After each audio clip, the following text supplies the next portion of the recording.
The Cook Report, a Tuesday insight at 8:30 on Central. Now the final playoff in the Match Live.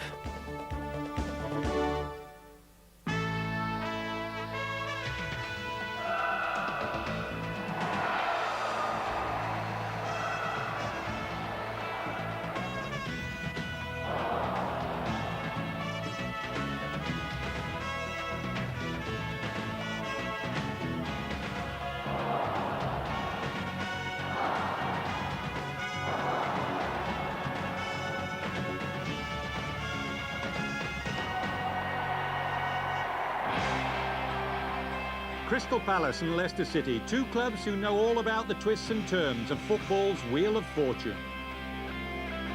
Crystal Palace had 4 years in the top flight before relegation 3 years ago. They climbed the ladder again as Division 1 champions, then landed on another snake to slide down once more. Leicester City are in their 4th playoff final in 5 years. They too are attempting to bounce back immediately after relegation from the Premiership. Both managers have had their ups and downs this season. One of them will get a fairy tale ending today. I'm reasonably relaxed. I've been in the game a long time now, and I realise that people's destinies and players' futures can be changed by what happens today. Clubs' destinies can be changed as well. And, you know, it's a difference between if you get up, things can happen to you that won't happen to you if you don't get up. And, you know, you've got to just make sure you become a winner. What would victory mean to the club? Well, obviously, Premiership football, which is the be-all and end-all of everything. But the very fact that Leicester City have tasted it a couple of seasons ago, they went up one season, back down again. Perhaps maybe we might learn some lessons from that. But we're a million miles away from it. You might say 90 minutes is not a million miles. It is a million miles away at the minute. The Ensley League Division 1 playoff final live from Wembley Stadium for a place in the Premiership.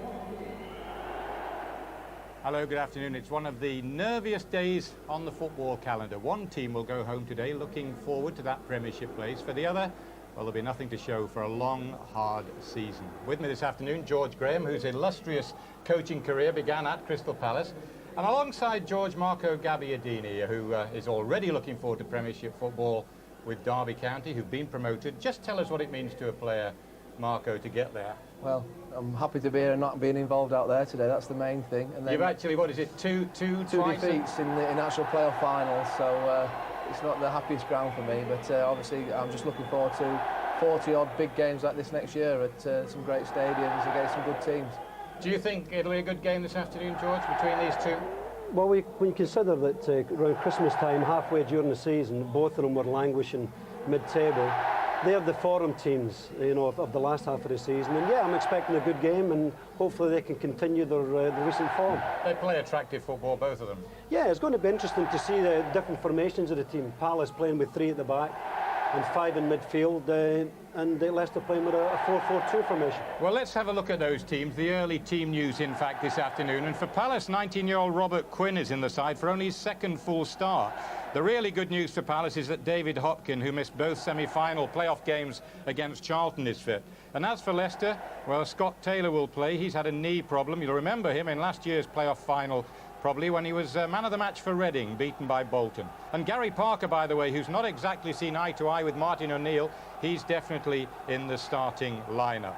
Marco, there's more experience in the Leicester lineup, really, isn't there? That's right. I mean, I think this is their 4th appearance in the final in 5 years. So they've got, you know, look at Walsh, Whitlow and Taylor, people like that. Taylor, who played last year, of course, for Reading. So they have got the experience there, but Palace are a very strong side who played against only a few weeks ago, and they've both got the impetus to do it in a way. You know, it could be an exciting game. I think for Palace, probably, George, Ray Houghton's experience is going to be important. Yeah, I mean, he's been a big asset for them since he joined the club, and he's been a quality player all his career. I remember, you tried to sign him, did you? Yeah, I tried to buy him for Arsenal before he joined Liverpool, but he's a good continuity player, very, very comfortable on the ball, and brings other people into the game. OK, thanks for the moment, gentlemen. Now, the teams are due out here in about 10 minutes' time or so now. Meanwhile, let's look back on how they made it to Wembley, courtesy of the 2 legs of the semi-finals. Here's Robinson, and now Matt Jackson on loan from... Oh, my goodness, and it's a goal! It's Newton who's put Charlton ahead. Nadar gets to that one. Friedman getting in behind them. And good save there. Oh, that's extraordinary. Kenny Brown. And it's 1-1. Here's a corner for Crystal Palace.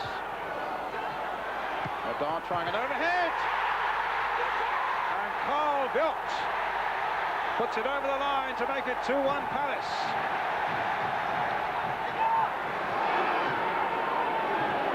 Nadar hooking it up to Friedman, who's had a terrific season with 20 goals, and he plays the ball nicely for Nadar, and still Nadar, a chance now.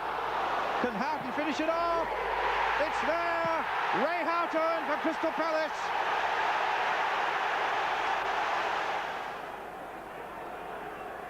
Here's Devlin. That's a dangerous cross. Potter, great save. That's a good ball by Taylor. Eski doing well to hold off the defender, and the cross picks out Parker, and that's the goal that will surely send Leicester to Wembley.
Heineken Export was first introduced to Italy in 1933, where it's had a huge following ever since.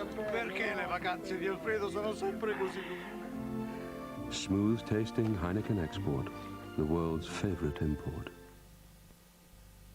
Now there's an improved Sensodyne for sensitive teeth. Everyday brushing with new improved Sensodyne F fights pain, tooth decay, and now helps fight gum disease. Remember when DFS said this? You can choose anything. And it's yours free for 18 months. You can choose anything. Take 4 years free credit. And pay nothing for the first 18 months. Well, it was so popular, they're saying it again.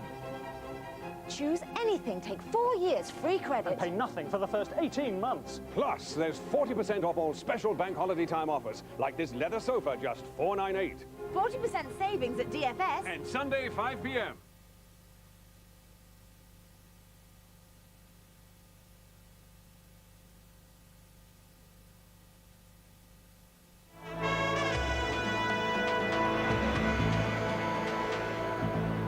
Welcome back. It's a real winner-take-all situation at Wembley here this afternoon. A sudden death end to a whole season's efforts. Tension is bound to play a big part, so really anything that helps to relax the players will be a real bonus. Yeah, well, we had about 7 or 8 games to go, and I said to the lads, if we get to Wembley, I'll do like blondes, like for a bit of a laugh. And we ended up getting to Wembley, so I couldn't really go back on my word. It's great to be back, and a great occasion today, big crowd. The atmosphere will be electric, and we're looking forward to a good game. Getting here has been unbelievable this year, especially with the season that we've had, and we want to make the most of this time and get back in there and hopefully stay in the big time this time. It means getting into the Premiership next year, playing against the big boys. You know, I've watched it all season, and it'd be great to go back next year, probably to Anfield and to Old Trafford. You know, it'd be fantastic. Well, we haven't come here to lose, so you know, we're not overconfident, but if we play to the best of our ability, we won't be far away. The bookies make Palace favourites, but we're quite confident that we can go out and win the game.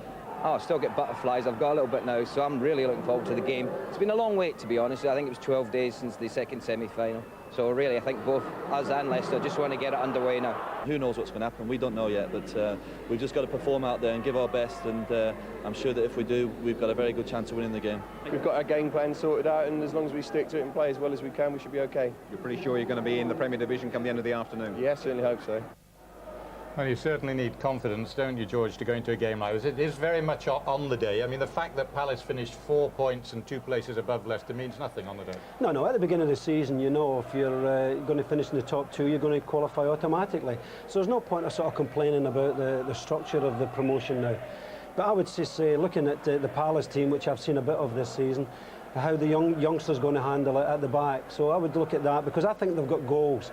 Friedman especially has had a great second half of the season, scoring lots of goals. 23 goals, I think, in all in the season, George, Dougie Friedman. Well, he scored a lot of goals at Barnet before he joined Palace, and then they seemed to dry up the first half of the season.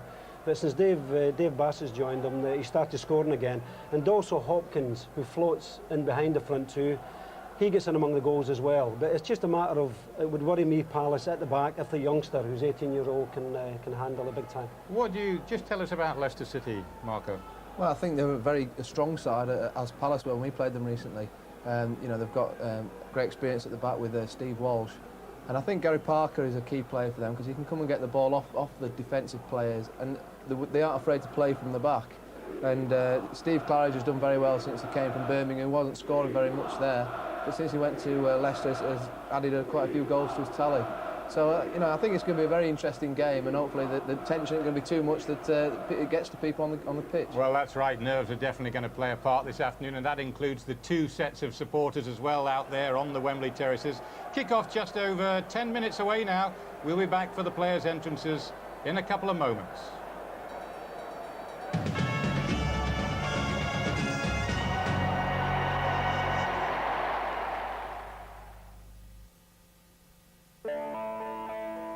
One-to-One's new tariff offers business users 10p per minute all day, every day. Simple, eh? Right, tea break over. Oh, where's Bob? You know what he's had for breakfast? In the van. Get some water running. Weetabix has got enough whole wheat goodness to help keep you going all morning long. Oi, Bob! Blimey, you had some too? Weetabix. Once we've started you, there's no stopping you.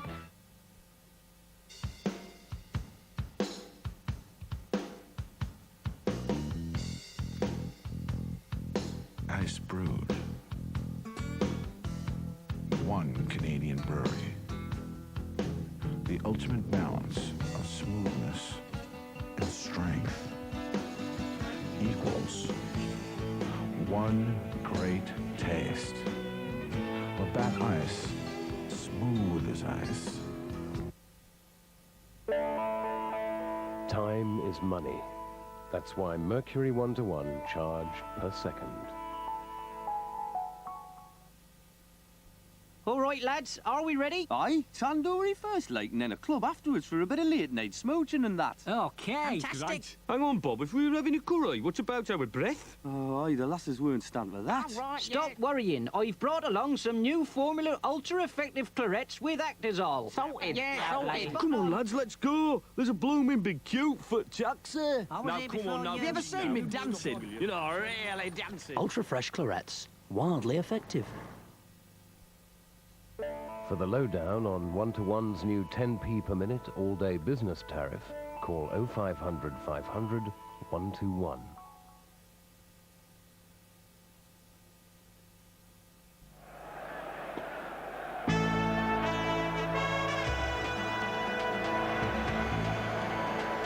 Hello again from Wembley Stadium, and these last few minutes before kick-off there, well, they're the scariest moments of all for the players of Crystal Palace and Leicester City. That Wembley tunnel, which down the years has hidden, at least from the crowd, if not the thousands of players who've been in the tunnel themselves, all the pre-match tension and worries that can affect performance.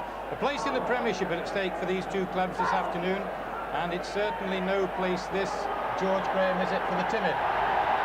No, but sometimes the first time you've been there, usually the occasion's too much.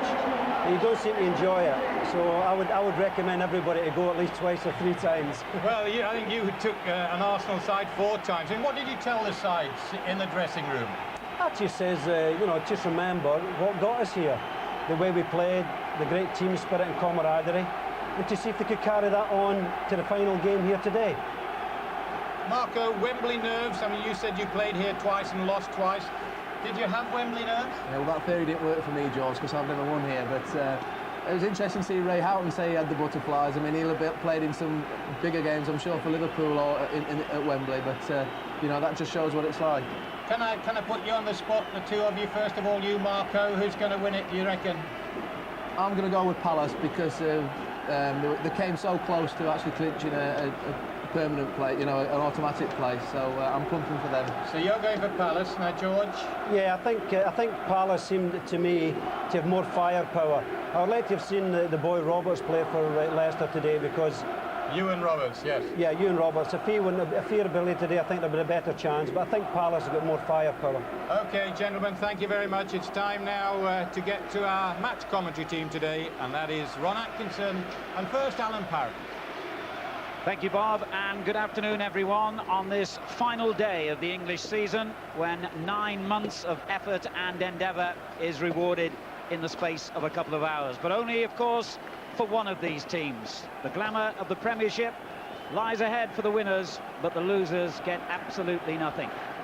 The players, in a moment, will be introduced to today's chief guest, Mr. Michael Alcock, the Managing Director of Ensley Insurance. Surrounded there by officials of the Ensley League, who are rightly proud, I think, of the success of the playoffs since they were introduced 10 years ago. Football League attendances have risen steadily ever since they came in, and no fewer than 62 different clubs have taken part over the years. The first 3 years, the final was held over 2 legs, but it's been here in a one-off match at Wembley since 1990. In that time, Swindon twice, Notts County, Blackburn, Leicester themselves and Bolton have been amongst the winners. Ray Houghton, the experienced captain of Crystal Palace, will lead the dignitaries down the line. And this, of course, a traditional moment at any big Wembley occasion, but every player will tell you that, with no disrespect to those they are being introduced to, they can't wait for the official part of the proceedings to get out of the way and to settle down into the game. Hopkin, the former Chelsea player who wasn't expected to play today.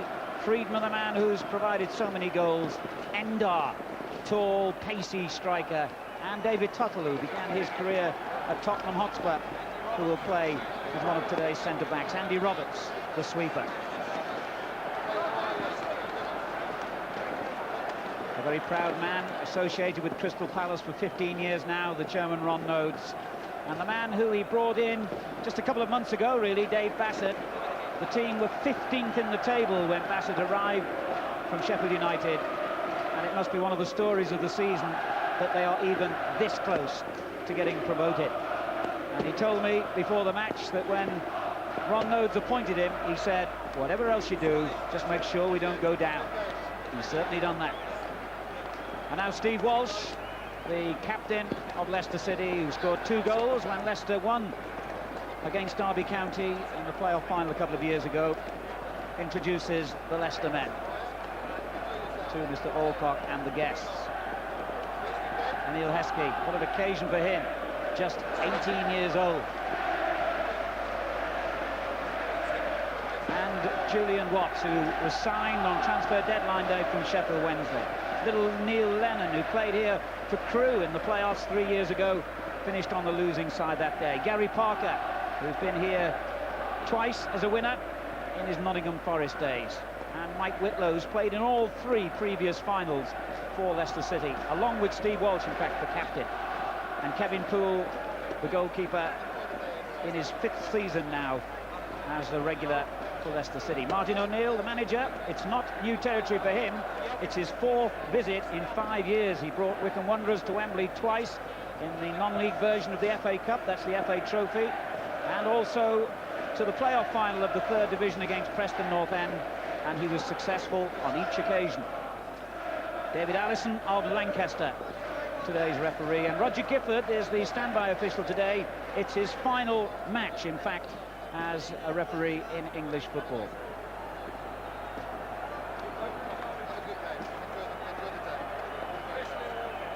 So the next moment will be the traditional playing of the national anthem, and after that the players really can relax, if that's the right word, and get on with the job.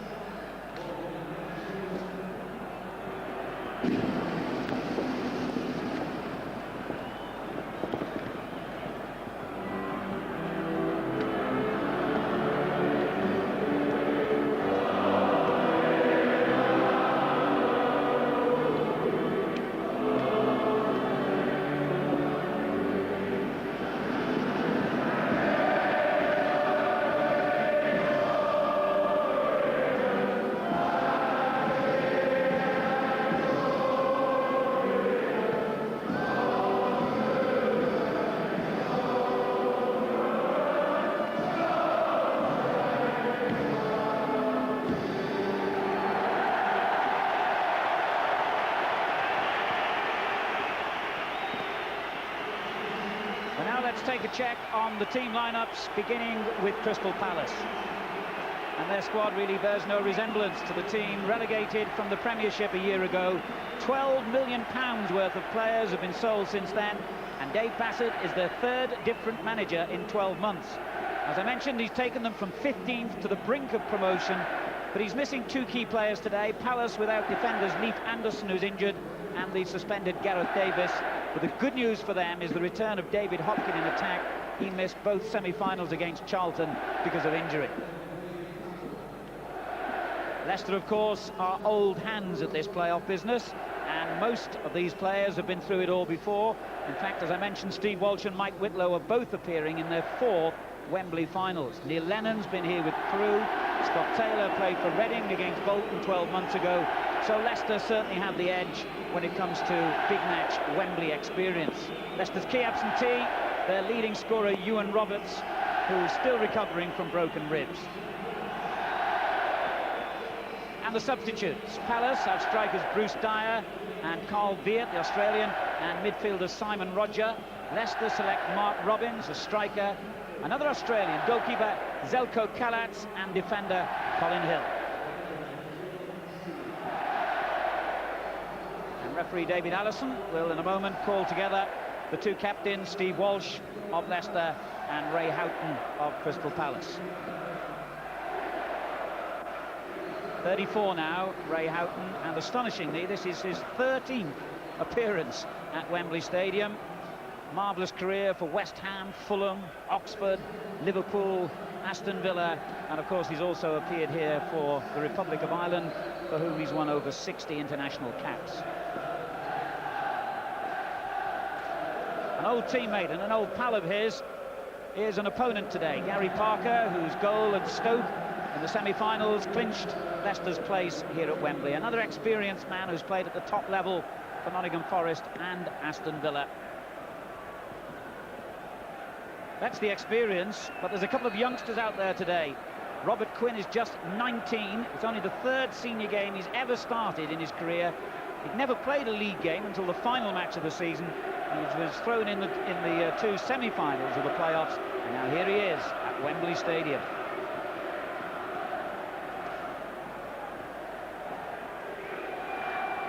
Steve Walsh captaining the side today when he thought not so long ago his career might have been over as a Leicester player. After 5 knee operations in 18 months, even the indomitable character he is was close to thinking that he wasn't going to play again. But here he is, leading his side out at Wembley. And remember, on his last playoff appearance, he scored both the goals against Derby. Ray Houghton almost losing the coin. I think he won the toss by the looks of things. A moment for me to say good afternoon to my co-commentator today, Ron Atkinson. Ron, those two guys we had a look at there, Houghton and Parker, they had a rather sadder Wembley experience under you, I think. Yes, a couple of years ago when we were playing Man United in the final of the Coca-Cola Cup, I had to leave them both out, basically because we changed our tactical system and had to leave them both out after they've been regulars all season. But full marks to them. I saw Ray Houghton play 2 weeks ago against Derby, by a million miles the best player on the field, and I always think Gary Parker is what I call a Wembley player. The ground and the pitch and everything is suited to his style of play. We mentioned two of the youngsters playing today. We've seen Robert Quinn, and here's the other one, Emile Heskey, even younger, only 18. He went to the same school in Leicester as Gary Lineker. I don't know how his academical qualifications are, but he's certainly following him down the same route as a successful footballer.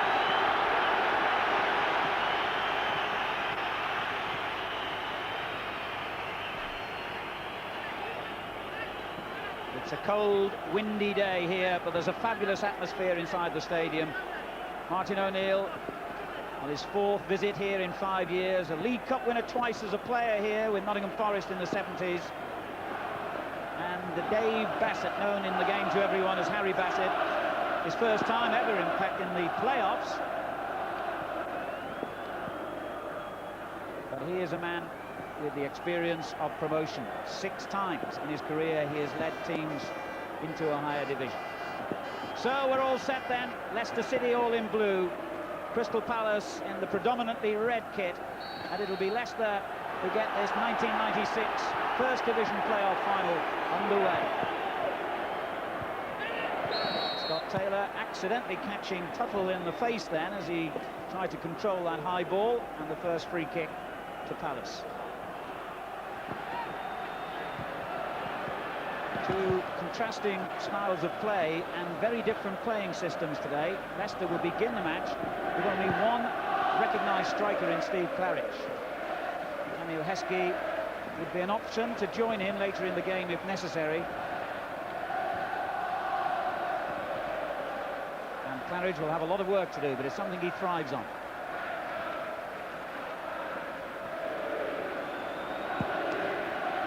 Toole looks for him with his first clearance. Tuttle with the rather awkward clearance. Claridge heading it back in again, and then away by Roberts. This is Lennon. Watts' clearing header, in fact, went straight to Houghton. He was rather fortunate to get away with that. Parker wins it back for Leicester. Now Claridge. Just a bit short, that intended ball for, is it Kenny Brown with the interception? And Grayson playing it safely back.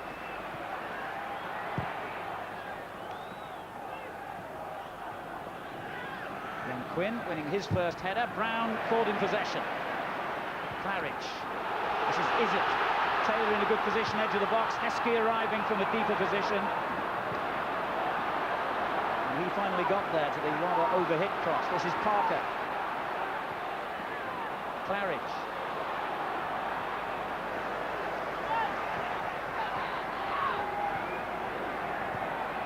Leaves it to Whitlow. Prefers it on his left foot. And a disappointing ball by Walsh. Yeah, they've got a bit of a problem, Leicester, when they come out, when they work the ball out on the left-hand side. They can't really throw the ball in early because they've got no real height in there, particularly if Claridge has worked out to defence. The only real height up front will come from the big left-sided player, Heskey, who's going to be more dangerous when the thing's thrown in from the right-hand side. Parker with a very good interception for Leicester. Walsh looking for Taylor. Getting clear by Tuttle again. This is Friedman. Ball to Hopkin, gets his first touch on the right. Looking for Endar, but again, not accurate enough. I mean, we talk about Claridge playing up the front on his own, Alan. I don't think you'll find that Dougie Freeman will push right up against Walsh. I think he'll try and drop off him a little bit and get a lot of balls played into feet. Be a little bit pointless in standing against Walsh, who's a giant, but if he can receive it, he's exceptionally good at turning with the ball. Here's Taylor for Leicester, back to Lennon, looking for Heskey. It was a good ball as well.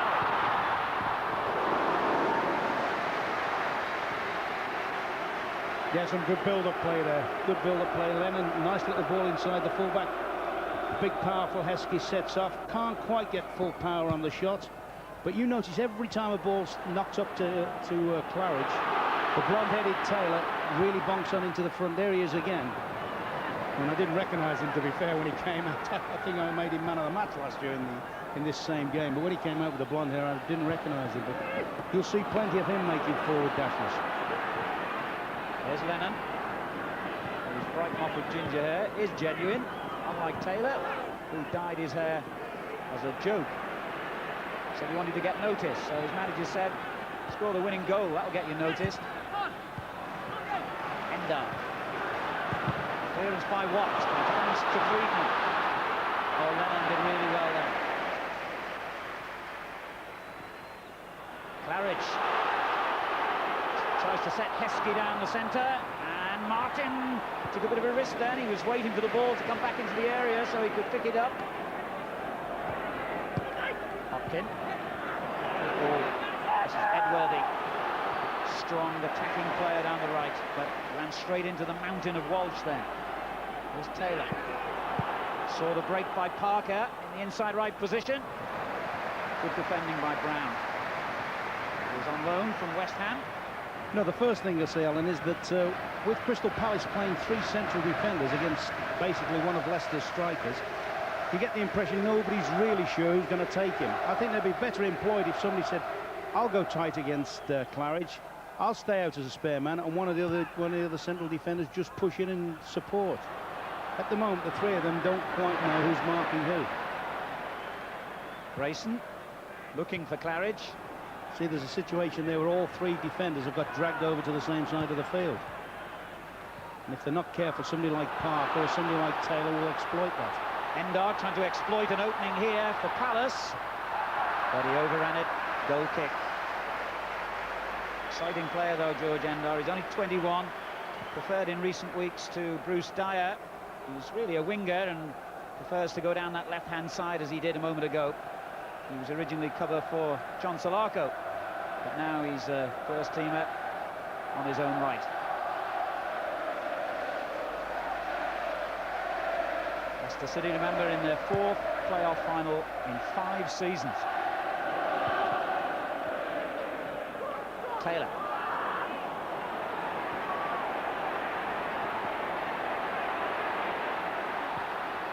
Look for Muzzy, is it? But not the best ball he's played. I'm a little bit surprised there. Taylor tried to spot somebody else in. I thought he could have opened himself up and had a shot from that distance. Man of the match, as you say, despite the fact he was on the losing side last year when Reading gave up a 2-goal lead and lost 4-2 to Bolton.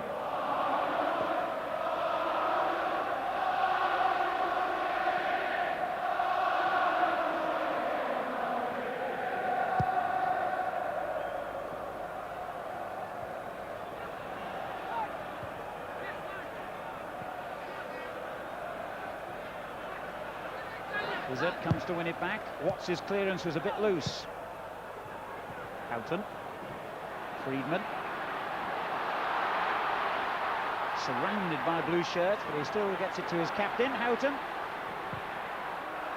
And that was meant to be a shot by Kenny Brown. It almost turned into a good cross. He's actually done well on the goal-scoring front. He scored on his debut when he joined them from West Ham and has added a couple more since. But Ladbrokes would have given you 22-1 against him getting the first goal today. Palace, in fact, are the bookmakers' favourites to win today.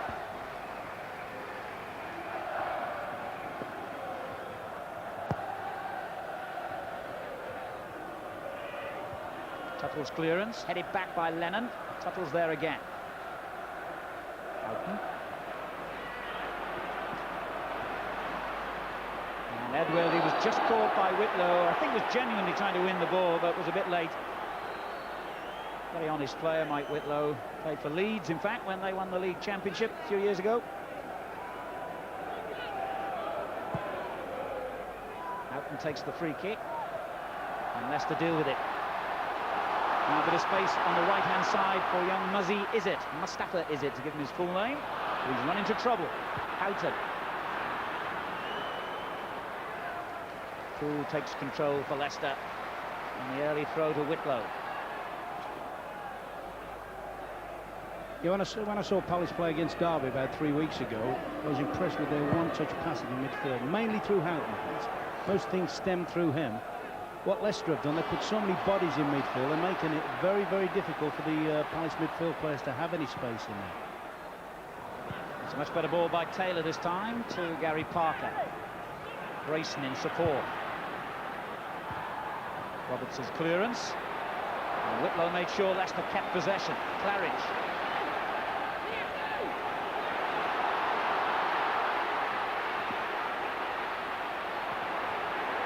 He still found a way through to Taylor. Taylor tries to commit defenders as well. And Parker couldn't quite take it in his stride. Kenny Brown's clearance was an excellent one up to Hopkin. And Watts made sure he couldn't turn.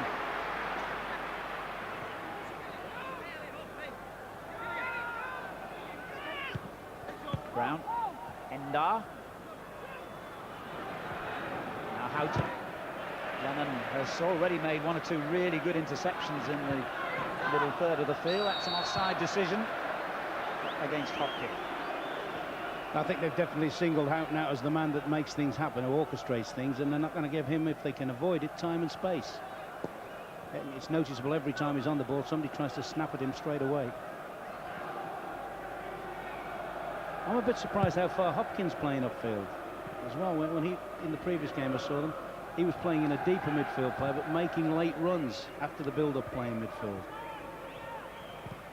Pitcher caught in possession by the challenge from Izzet, and he gets it back from Taylor and does well.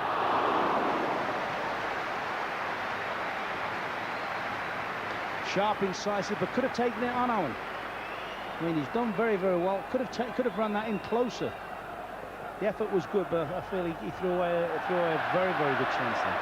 At the moment, for me, Leicester are looking far happier than the Palace. Palace haven't settled at all. Leicester look as if they're really up for it, and they look as if they're sharp, and they look as if they've made up their mind that they're not going to give Palace any sort of time on the ball at all. As Lennon proved then with that challenge, but the referee decides it was a foul this time. The free kick was taken too quickly. They'll have to go back again. Smashing little player, Neil Lennon. Martin O'Neill's first signing, in fact, when he joined Leicester for £750,000. And I think he turned down Coventry as well, didn't he, Ron? Yeah, but that's all to his own misfortune, I should imagine. No, he's a good little player. So is this fella, Izzet, who was playing reserve team football a couple of months ago for Chelsea and had never even appeared in a first-team game. Just a few dozen people at a non-league ground was his audience in those days. Now here he is in front of 70,000 and a few million TV viewers.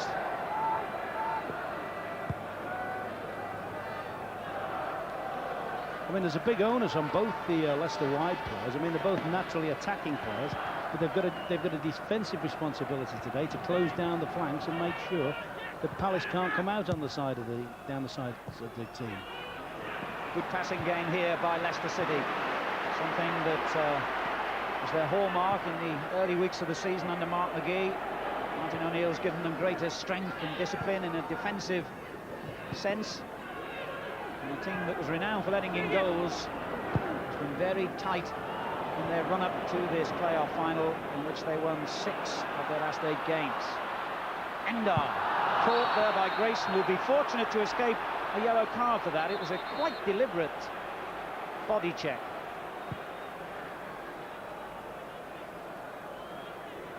Oh, that's not even an argument, as you say. Very lucky. Also very lucky. Started mouthing off at the referee, and I think David Allison's been a little bit lenient with him there. Yes. A league game definitely would have got booked on that one, no question. There was no yellow card. Grayson a bit fortunate. He's now going to face the free kick. Hopkin being closely marked by Whitlow. Slid in short to Edworthy. It's typical Claridge. He works and works. Edworthy. That's a dangerous looking ball by Edworthy. And Heskey was in there, so too was Watts with the final clearance. The first real moment of danger to the Leicester goal there. Here's Roberts. Hopkin. Houghton. It's a good looking ball through, and it's in! Andy Roberts scores! Palace are in front. And Kevin Poole won't believe that at Wembley a ball could bubble over him from that. All culminating in some good play between Houghton and Roberts. Roberts brings the ball out from the back to start with. Plays Houghton in, Houghton finds it back, and look at it, a bubble at Wembley.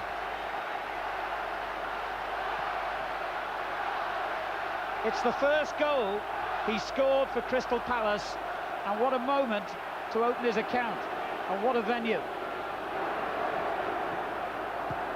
Heskey trying to get things back immediately, and almost did when he found Claridge on the near post. That was a magic little ball in there from Heskey. Claridge was only an inch short of equalising.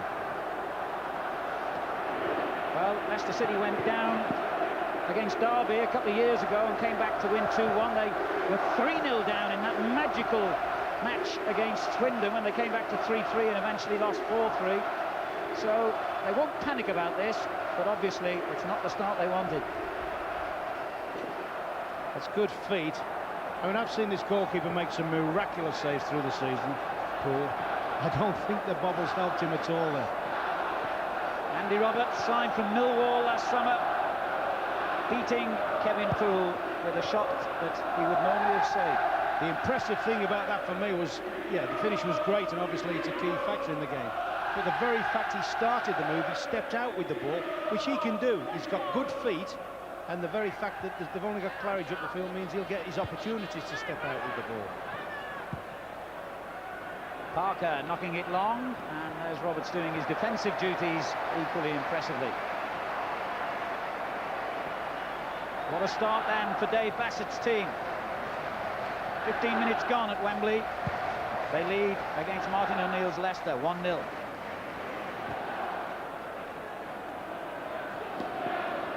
Lennon. Well, it's a game that will constantly defy you football, because, as Ron had been saying, and I would have agreed with him, Leicester had looked the more impressive in the opening stages here, settled into the game quicker and better, but now they're a goal behind. Hopkin with a dangerous cross, and now that goal has spread a bit of panic amongst the Leicester defenders. No real communication then between Poole and Walsh. Still a good ball in, albeit not enough support players in from Crystal Palace, but still a good ball in from Hopkin. Always a dangerous ball, that one, flying across to the first post.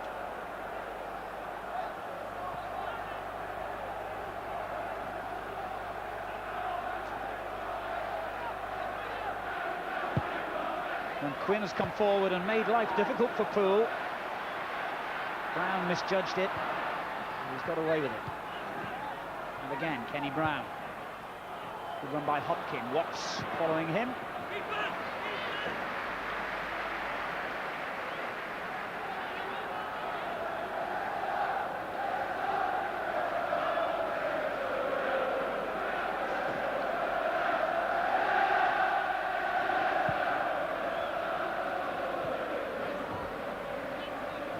Leicester make a bit of progress down that touchline. Another throw-in. Parker. It's a good ball from Walsh to Grayson. On it goes for Claridge. And a little nudge in the back earns Leicester a free kick.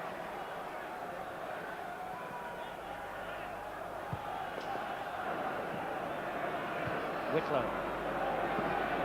Claridge making a run in the final third, but Tuttle defended well. And Walsh read the bounce. His distribution's been a bit sloppy early on, Steve Walsh.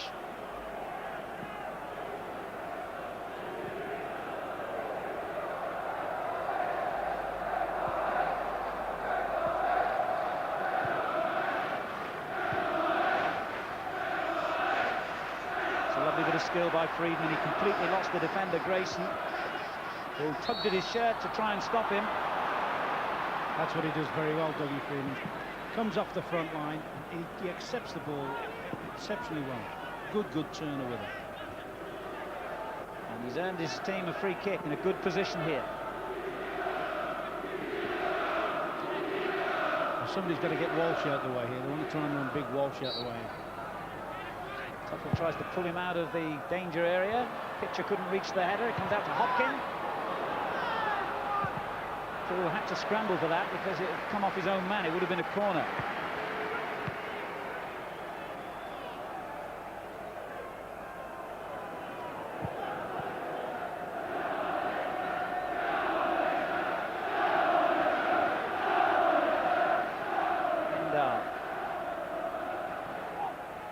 Got away from all of them.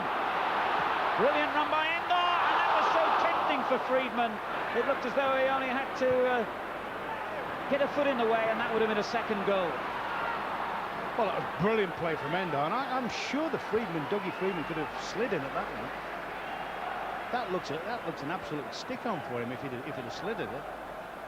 There was a defender in his way, which may have meant that he got a late view of the ball on, but that looks an excellent chance for me. Some great work from Enda here on the right wing. Well, how important the miss could that turn out to be? Whitlow coming forward for Leicester, who are a goal behind. Heskey. He's lost Roberts, he's big and strong. Can't shake him off the ball easily. Taylor. Now Lennon, is camped out on the right touchline. And it goes instead towards Taylor. It wasn't the best ball. Edworthy with an easy clearance. However, it's won back, and this is Taylor trying to set it up for Parker. Good challenge by Roberts. Is it? It's a disappointing cross. But Leicester are relieved that they're not chasing 2 goals. I mean, this is a good surge, good strong surge. Plays it early off the outside of his left foot head, and he just feeds it with his right foot. Sorry. No, perhaps I'm doing Freedman a bit of an injustice there. He probably saw it late. But certainly my first impression was that, go on, throw yourself in it, son, and you've got another one.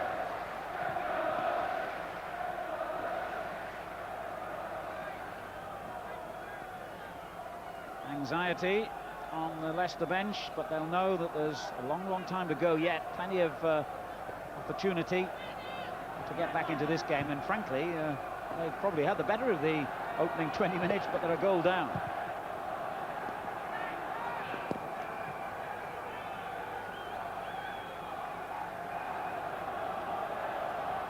Whitlow.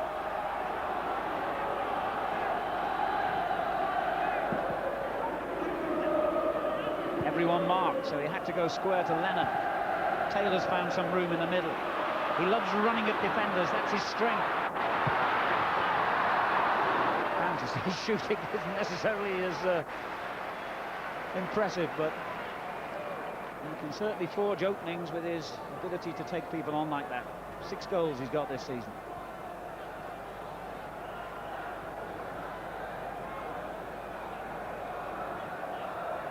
He's got a knee injury and hasn't trained for most of the week, Scott Taylor.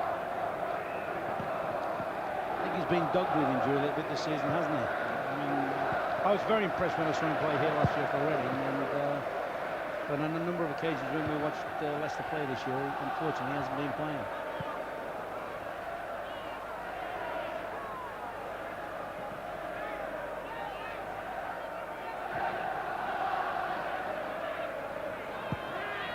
Watts looking for Claridge, but the linesman has spotted him in an offside position.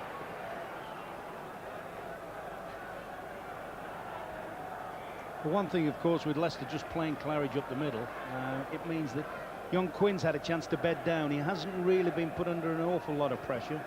You just wonder if the likes of, say, Big Ewan Roberts had been playing against him. I'm sure he'd have tested him already if he'd have been fit to play.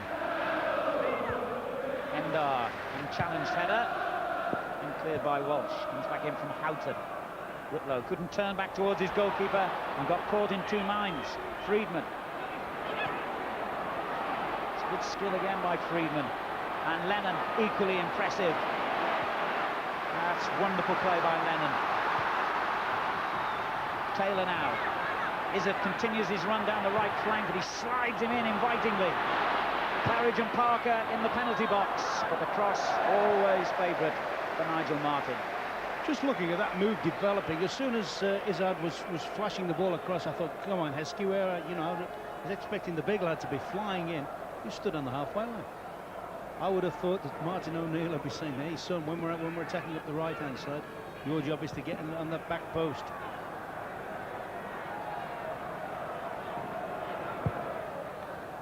The sweeper Roberts, the man who got the goal, looking for Endar down the left. Hopkin is there as well, and fouled Watts. Free kick to Leicester.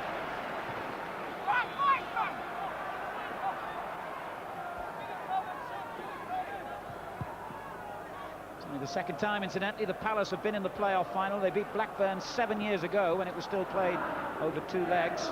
They lost 3-1, in fact, in the away leg, and came back to win 3-0 at home, proving, as the playoff finals have over the years, that it's a competition where teams have come back from seemingly impossible situations.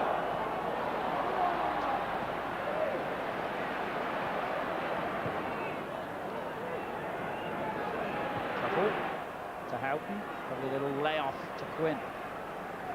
And this is good football by Crystal Palace. Excellent stuff. Brown moving down the left, but Parker gets there first.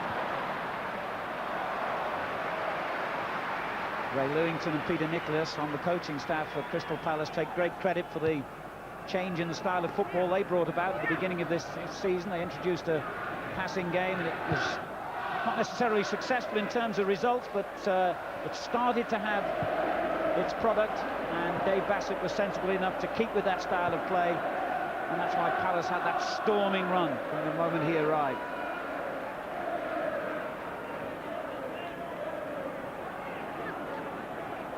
Parker. Watts. Heskey has moved into a central position and has earned a free kick, foul by Tuttle. Ray Lewington on the right there, and Peter Nicholas on the left with Ryan Sparrow, another of the coaching staff at Palace. Parker. Walsh has got forward. Edworthy with the clearance.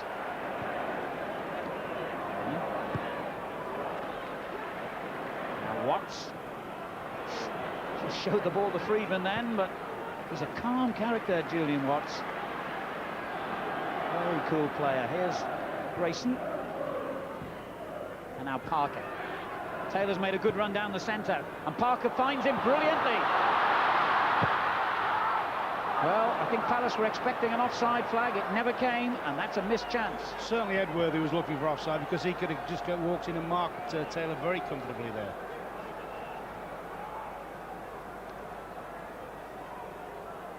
I think probably Edworthy had a case, but I mean, he'd left it very tight. I think Dave Bassett would have been a lot happier if he'd have gone and tidied the danger up himself. Not relied on a linesman there. It was a good tackle by Whitlow when danger threatened, and he's encouraged to go on as Palace back off. Now, whether it's something that's just happened in the course of play, Alan, but Heskey's gone right into a central striking position now, and Taylor looks to be occupying the left side of the left wing. Young Quinn wouldn't allow him to turn, but here's Izzet now. And the final ball from Muzzy Izzet has been disappointing so far.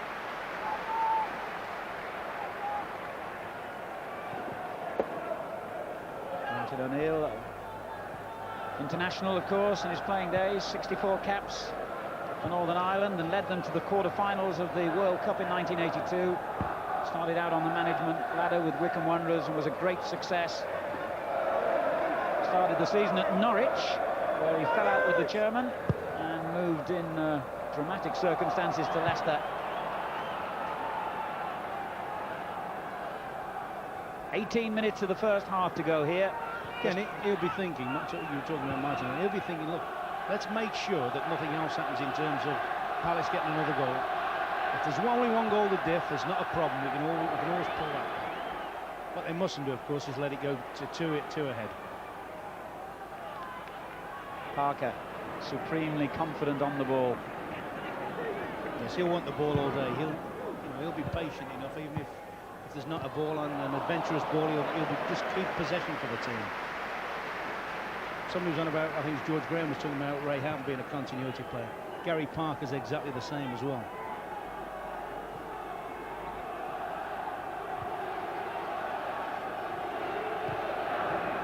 Not too much continuity about that, Ray.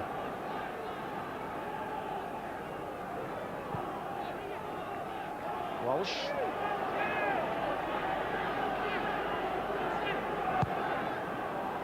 Bit long for Heskey, who won the header well. Sets it up for Izzet.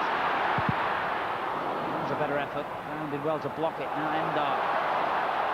And once he gets going, he's difficult to stop. Brilliant run. That was impressive. It's a good game now. Yeah, he looks a threat, doesn't he, Endar, when he's allowed to pick up the ball and travel with it. Showed good strength there as well, resisting the turn from Whitlow, Grayson.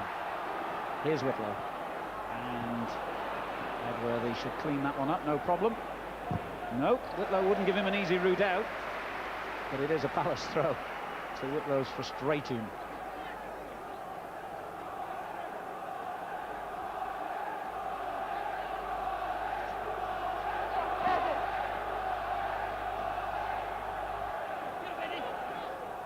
Taylor, Claridge, and now Parker.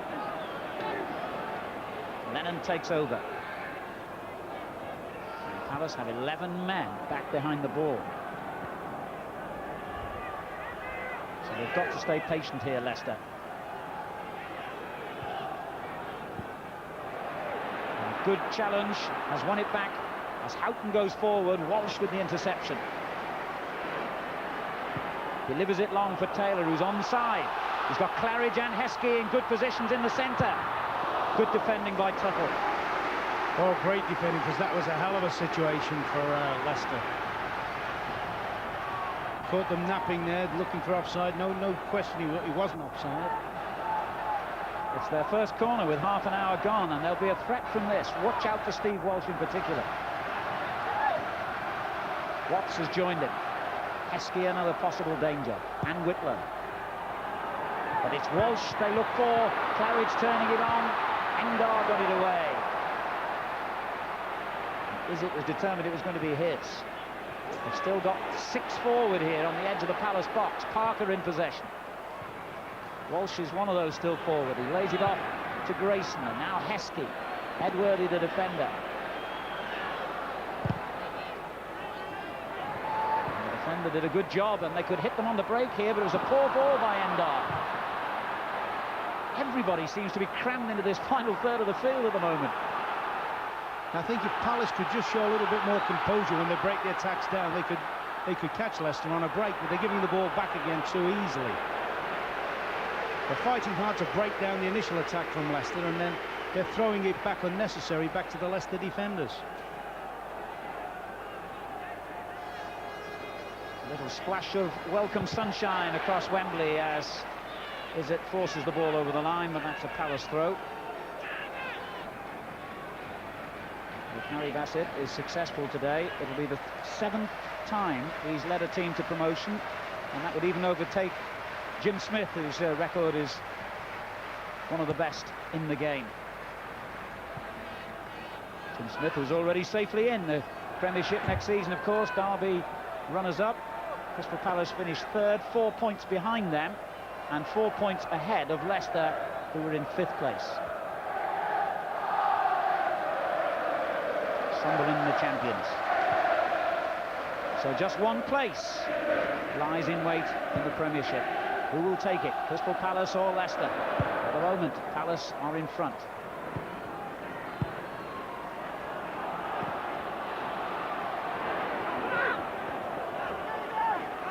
I think the very fact that Heskey's gone into the central striking position has given them a lot more force, and it's also given them targets to hit from the middle of the field. I felt the lineup, they started with more of a containing lineup, with Heskey out on the left. Now, of course, a goal down, they've got to force again, they've got to chase the game a little bit. Claridge swinging one in dangerously, and that was good goalkeeping by Nigel Martyn. He didn't dare take his eyes off that one, because Izzet was flying in behind him. Always been one of the best keepers around, Nigel Martyn. He's certainly one of the best outside the Premiership.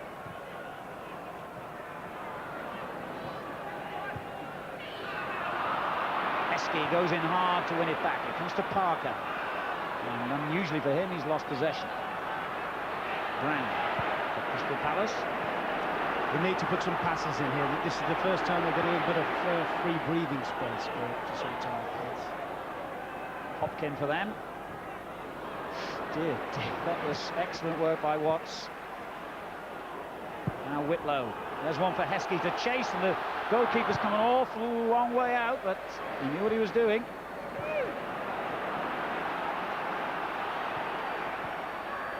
Houghton.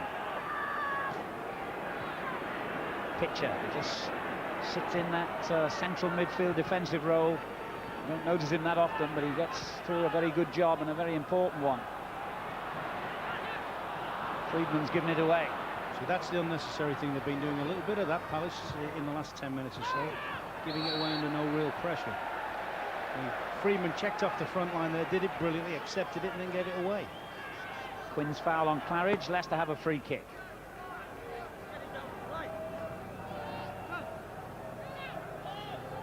Parker. Claridge.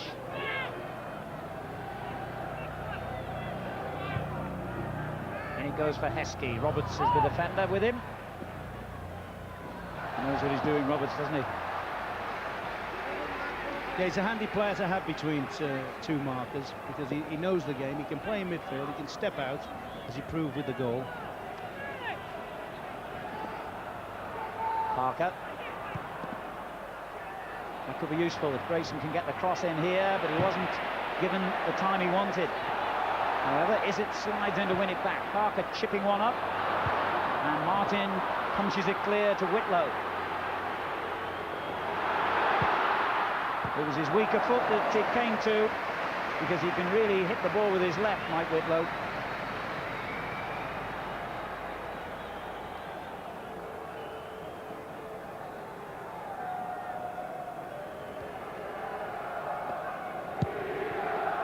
Ten minutes to half-time.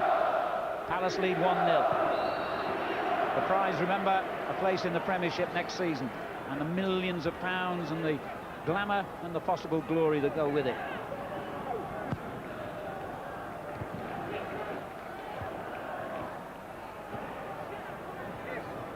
Houghton. Kitcher. Now Kenny Brown. His father was a member of the great West Ham team of the 60s with the Moore and Hurst and Peters era.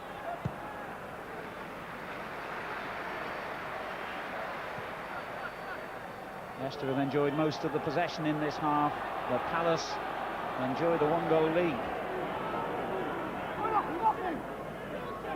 Steve Walsh in possession. Excellent work again from Roberts. Very good tackle at the other end by Walsh. But Roberts first to it again. He's having a mountainous match.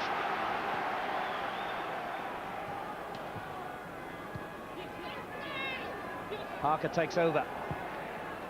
Good ball. Is it?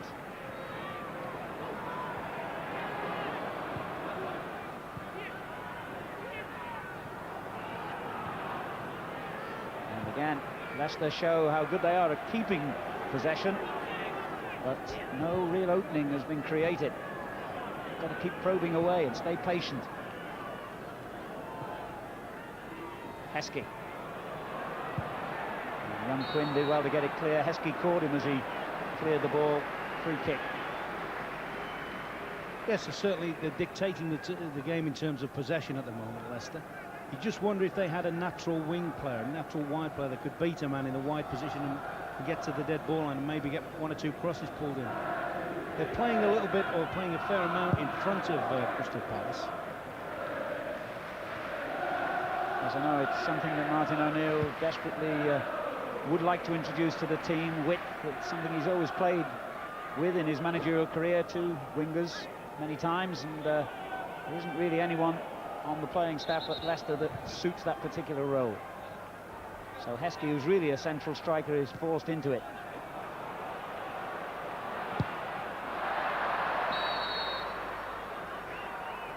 Strange cross there by Hopkin.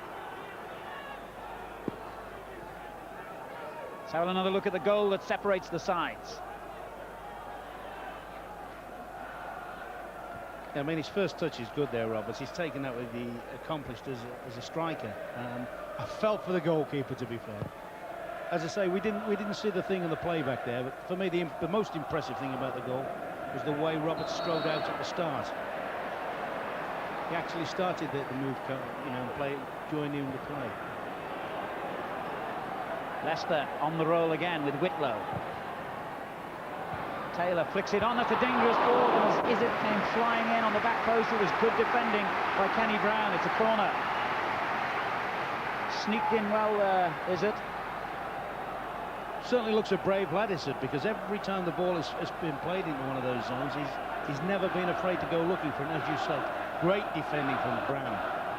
But now we're seeing Big Walsh from perhaps his best side. And Walsh comes thundering in. Tuttle had to get it clear because he knew that he was right behind him. He could hear the hooves in the distance.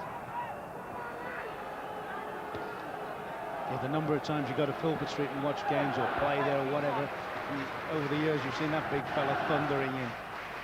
Yeah, I mean, he had a very good spell at centre forward once. Absolutely, He yeah. scored quite a lot of goals. I think you'll find this one will have a little bit more slowness on it from Gary Parker. He'll hang this one up higher. Walsh is still the target, but it didn't matter because Nigel Martin said, thank you. That's the kind of catch I will make all day. Yeah, not the sort of delivery that Martin O'Neill would expect Gary Parker to make. Houghton. Friedman lost his man beautifully again there, and this looks dangerous. Houghton goes forward looking for Endar.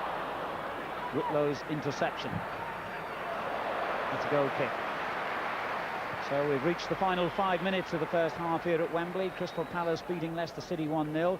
And we have some important news of Terry Venable's England squad for Euro 96. We'll be bringing you that at the end of the first half. Stay with us.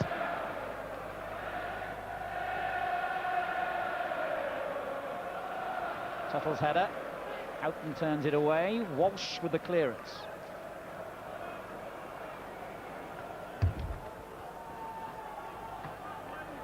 Palace now will be anxious to get through to half-time with their lead intact.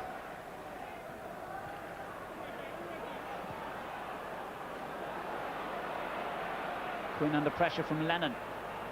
Brown comes to help him out. Typically determined play by little Neil Lennon, the Northern Irishman, who's a very competitive little player, passes the ball well, and has tremendous attitude and appetite for the game.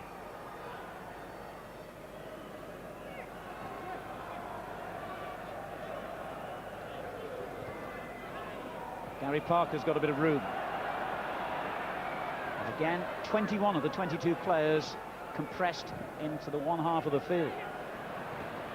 Esky tried to make the contact there, and Nigel Martin used his considerable physique, but the referee's given a corner when everyone was expecting the goal kick. And Martin O'Neill trying to make his voice heard above 70,000 others.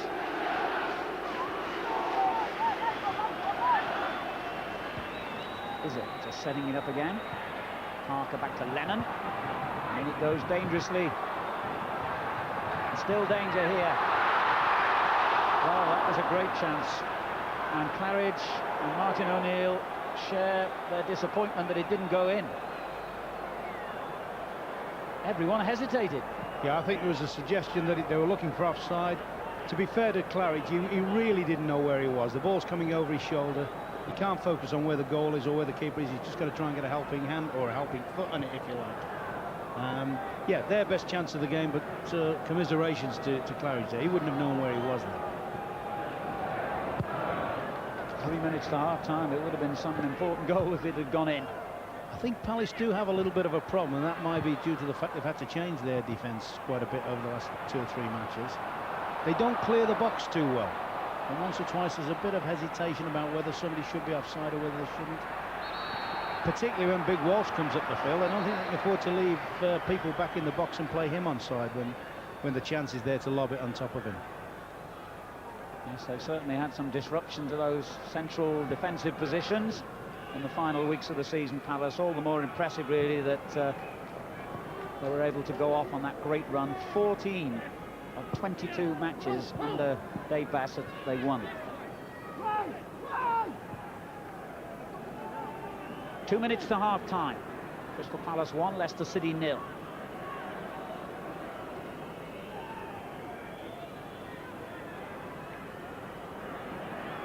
Is it battling away still with Brown? It's Palace's throw.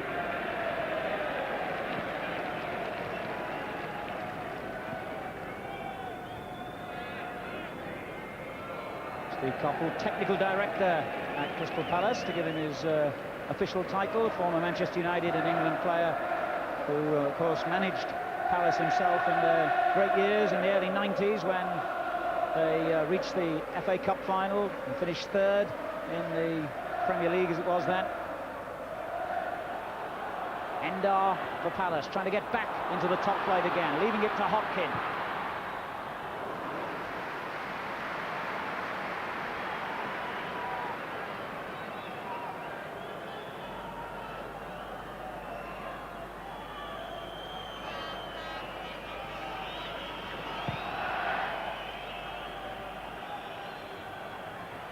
Edworthy, Hopkin, and the first time ball on for Friedman. He'll do well to keep that in.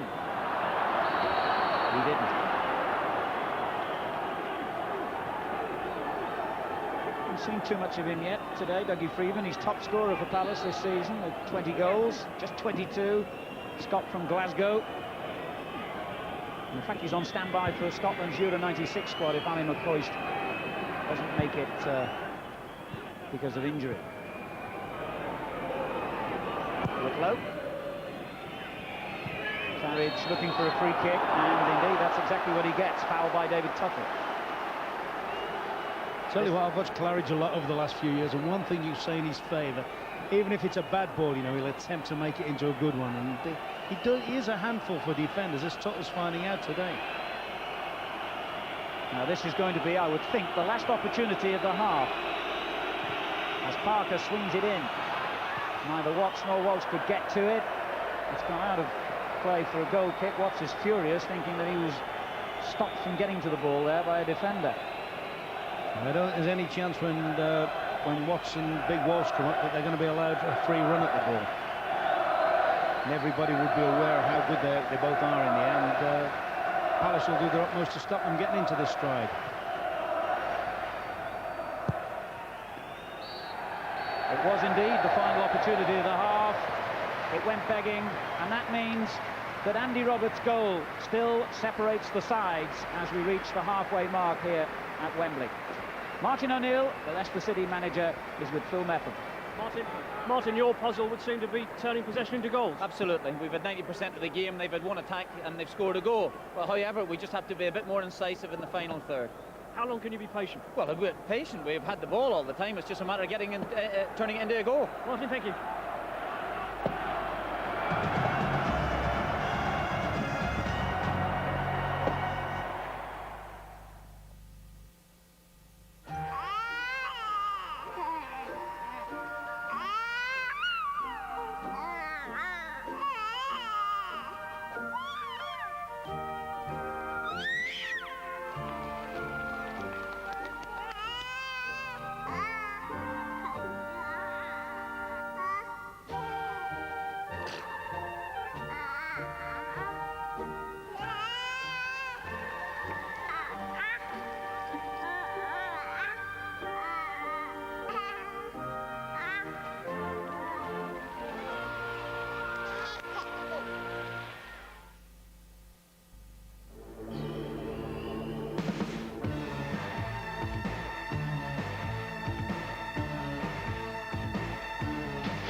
Premier, in a world that's losing its head, a lager that doesn't.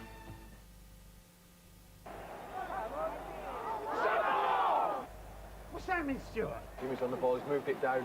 Oh, he's skewed it, beautiful. What a pass, fantastic. Then Johnson's on it. He's round one. And?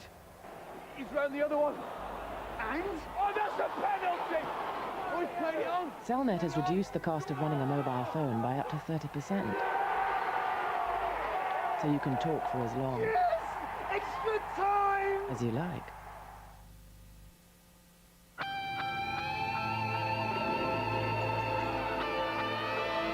We're always watching fuel prices in every neighborhood. So you never have to. SO Price Watch. Seeing is believing. At Halfords, we've cycled computers from only $9.99. British Standard approved cycle helmets for only $12.99. And Shimano geared mountain bikes from only $99.99. So fly down to Halfords. When I got rid of my grey hair, I wanted a natural look. so I didn't take any chances. I used a sure thing for a natural look called Just for Men.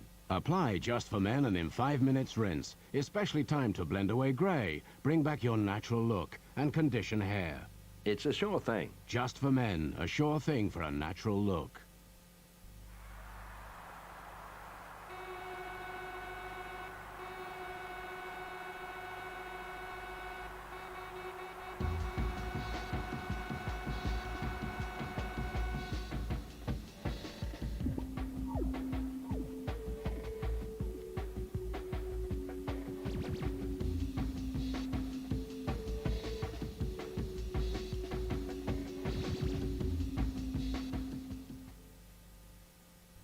This summer, thanks to Vauxhall's 50/50 offer, you can have 2 years free from monthly repayments and 0% interest. Just pay half now and half in 2 years. Alternatively, the windfall payment plan requires just a 20% deposit. They'll pay your first 4 monthly repayments, leaving you with 4 free months. Hopefully. Take advantage of Vauxhall this summer. Don't pay them.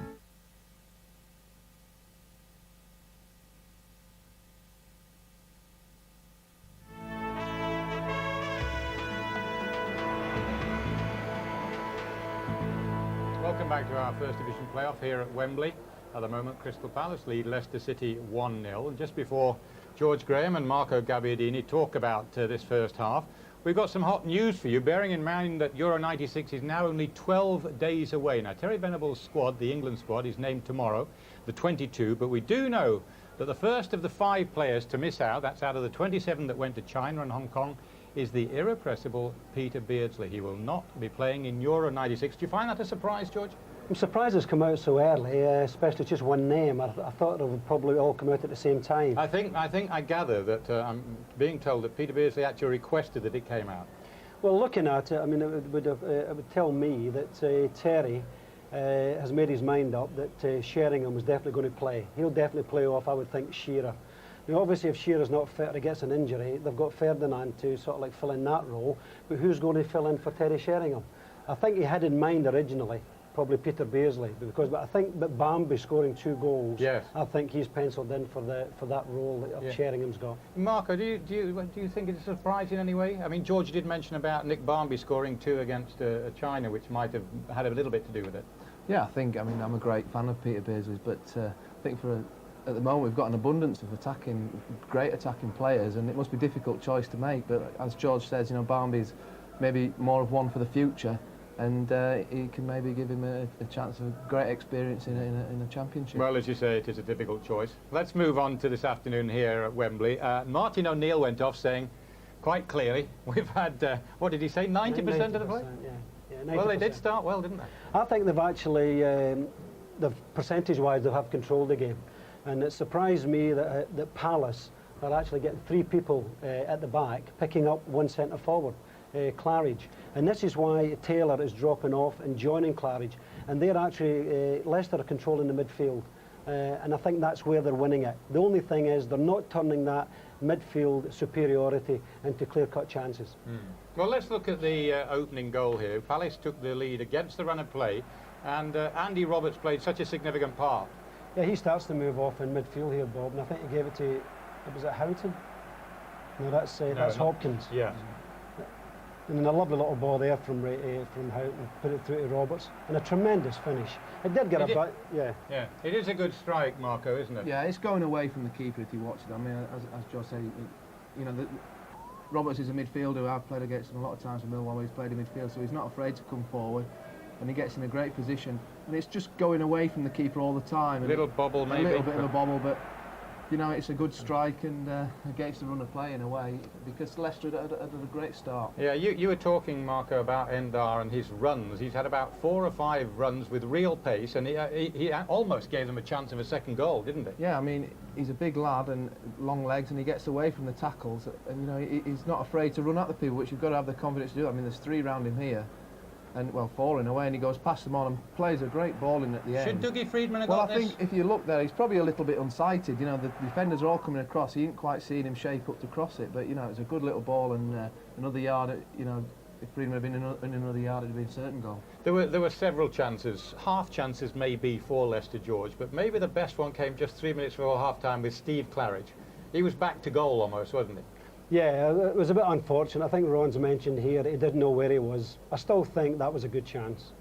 It's a difficult one as a striker. He doesn't know where he is there, really. You're half expecting the keeper to come and clatter you, where in a way he could have had, you know, 2 touches and put it in. But, yeah, and I think if they'd have got that goal, for me, that would have given the balance of play correct. I mean, I think probably a draw. I would think Dave Bassett was a bit fortunate to be getting 1-0 up.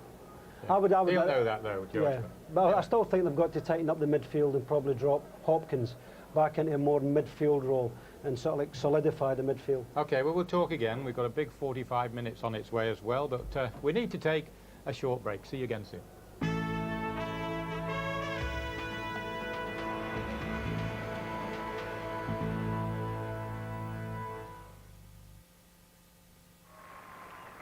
I'll tell you something. The way this point's going, get comfortable, because we could be here a while.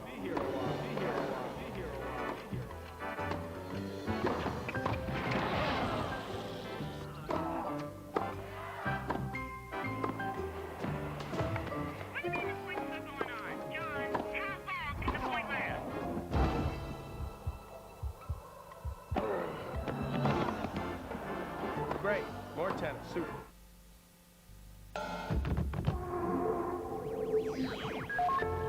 There are many different ways to communicate, but usually the simplest are the most effective. So at Nokia, we make it as easy as possible for you. Nokia, connecting people. Every day, over 5 million people do exactly the same thing. Save for the future with Nationwide.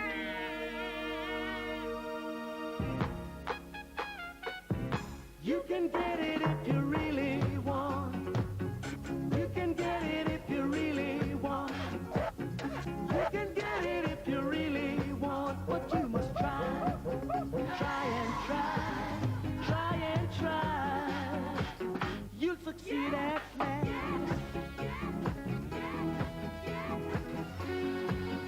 In tune with people.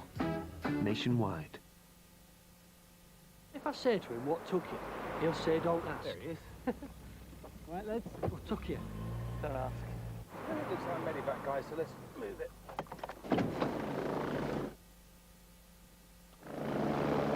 Now, this is SMS 181. We're here on a do-it-all house call, and Jane has a problem with her living room. Jane? It's too small. How small? This small? No, this small. This room needs surgery. Let's talk to a consultant. The do-it-all decorating consultant. Okay, Jane. A light striped wallpaper and light gloss paint on the woodwork. And hey, presto, the room feels much bigger. Feel bigger? Much bigger! And now it's time to ask... What's the big deal, Bob? There's 15% off all coloured wallpapers. Now that's a big deal. This feels like a bigger room, and we're doing up Britain one sitting room at a time. I phoned for a copy of the Apple Tango pin-up calendar, and it hasn't done me any harm. New from Lynx Skin System. A daily moisturiser for men. Because life can be tough on your skin. Use it after shaving and help protect your face. Lynx System Moisturiser, the art of skin defense.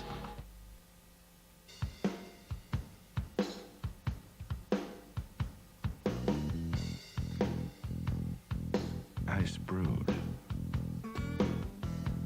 One Canadian brewery.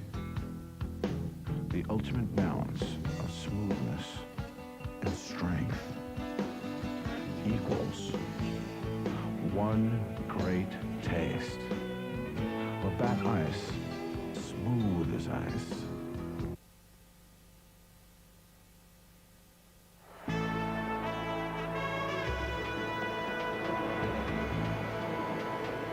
Welcome back to Wembley Stadium. The Eagles of Crystal Palace are flying high at this moment. They're 1-0 up against Leicester City.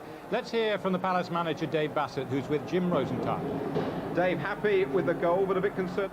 Other aspects of the game, I would think. Yeah, really, I've had a slight go at the players, Ray Lewington and myself. They should have had perhaps more telling off because we haven't really played as well as we wanted to do. Delighted to have the goal. We've surrendered the initiative a little bit better and we want to play better, and I feel that we haven't moved the ball quickly enough, and up front we've got the pace to cause them problems, but we've played a little bit individually. There's no question of you sitting back and defending this goal in the second half, then? We are a little bit, but we've said to the players we don't want to do that because probably Leicester will take some chances to try and get back in the game naturally. We've got to make sure that we're aware of that, and then that when we get the ball that we use it quickly and we start to cause them problems by getting in behind, because with the pace of Friedman and Endar, that will cause the Leicester defenders problems. But really the first half wasn't good enough performance from our point of view. Still confident though?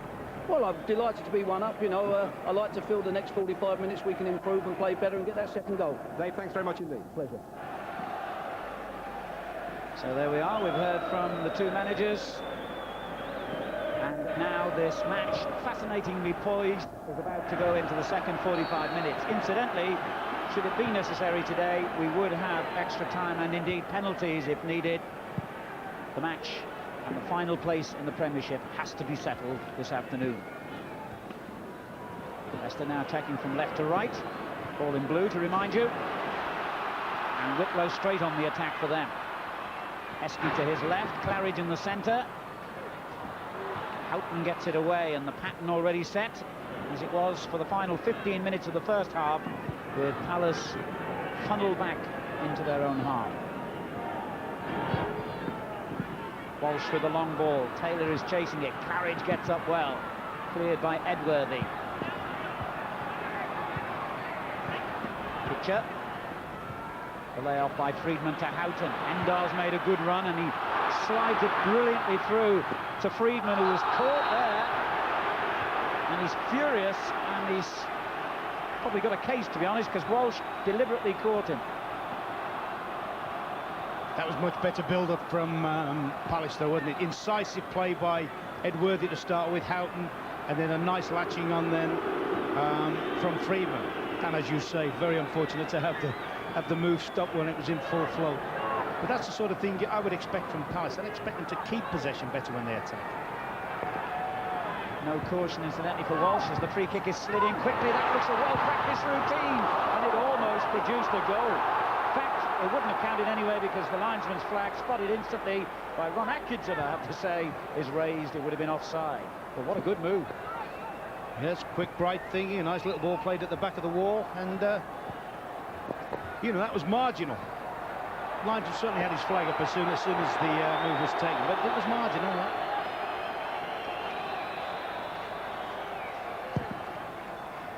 Leicester temporarily down to 10 men. They have a player having treatment off the pitch following that scramble. I think it's Mike Whitlow. He's as tough as they come. He'll be back. Heskey has Parker to his left. It's a good run by Heskey. We've got two exciting players in Emil Heskey and George Endar on the Palace side who revel in running at people. It's still one of the most exciting sights in the game. Whitlow's back. Leicester have a throw-in. And Parker will launch it in towards Walsh, edge of the 6-yard box. Tuttle got there first, however. Hopkin hooks it clear. The weather has deteriorated again. It's supposed to be May. It's a bit like November at the moment. Cold and windy. Lennon. Taken off him by Brown. Endar going down the left. Oh, that was a good tackle. Well played, Simon Grayson.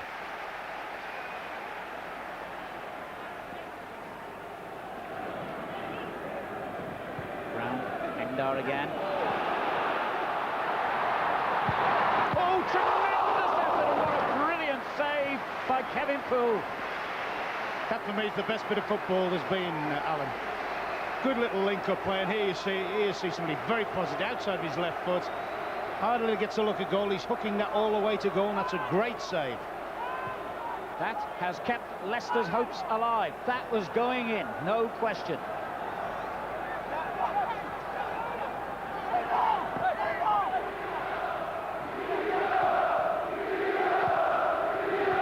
Tuffle tries to get the little touch on from the corner. It's come out to Brown.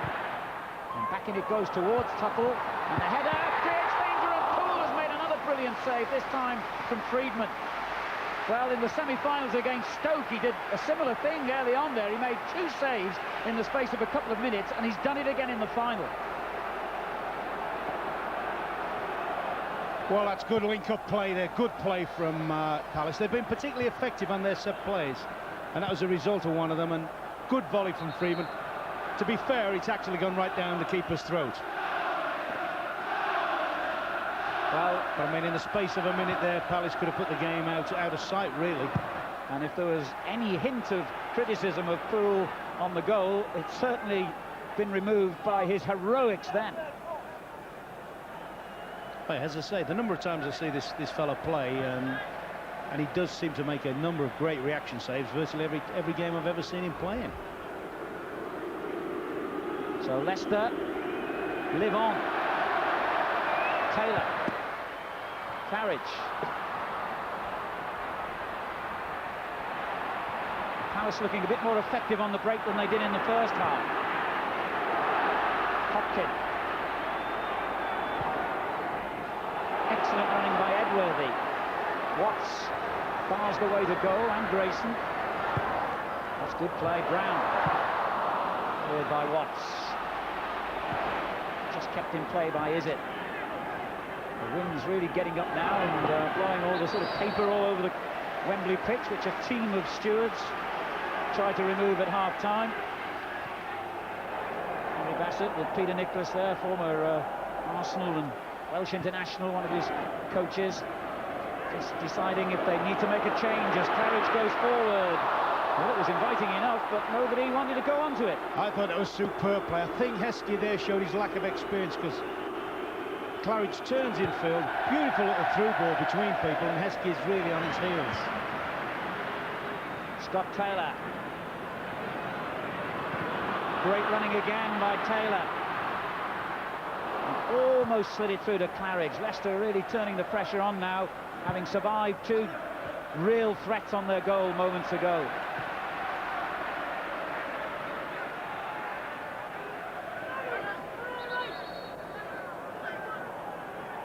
Martin O'Neill will be living every tackle.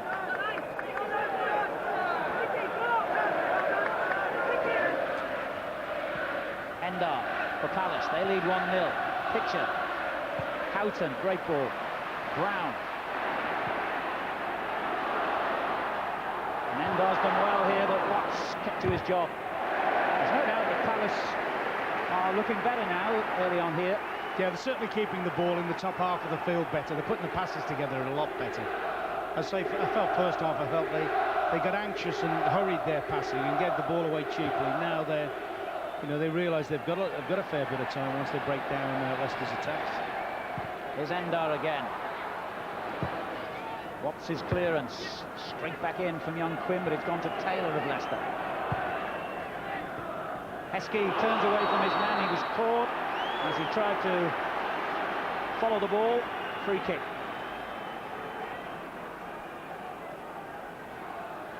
I just wonder whether this is temporary. I'm looking over Taylor's switch to the right-hand side now, and Isset's gone out on the left. I wonder whether it's just something that's just developed, or whether it's just a temporary move, because when I've seen Taylor play, I've actually seen him play on this right-hand side and be very, very effective. And if there's one thing lacking apart from goals in Leicester's play, it's been the quality of crossing open play. They've never really got the ball into areas where they can put good crosses in from.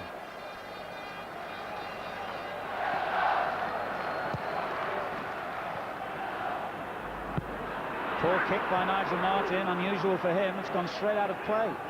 He doesn't give himself much room for error, does he, though? He's trying to load everything on top of Nadar. Stood right on this left-hand side. Quinn, who's had a quietly effective game, the 19-year-old, with the clearance that gives Leicester a throw-in, and Parker the opportunity to wind the arms up again and launch it in towards Walsh, who's trundling forward.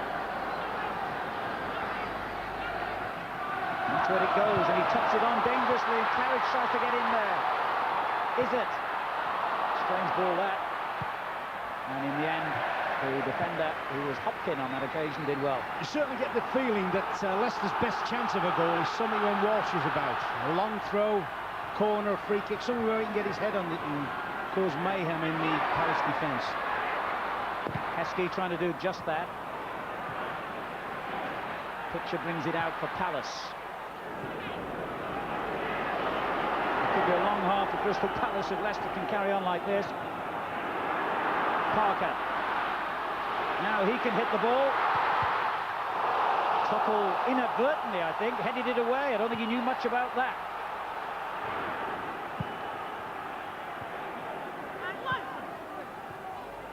Lennon. Watts got his foot right through the clearance. Taylor with a lovely little touch onto Claridge. He's got Heskey ahead of him.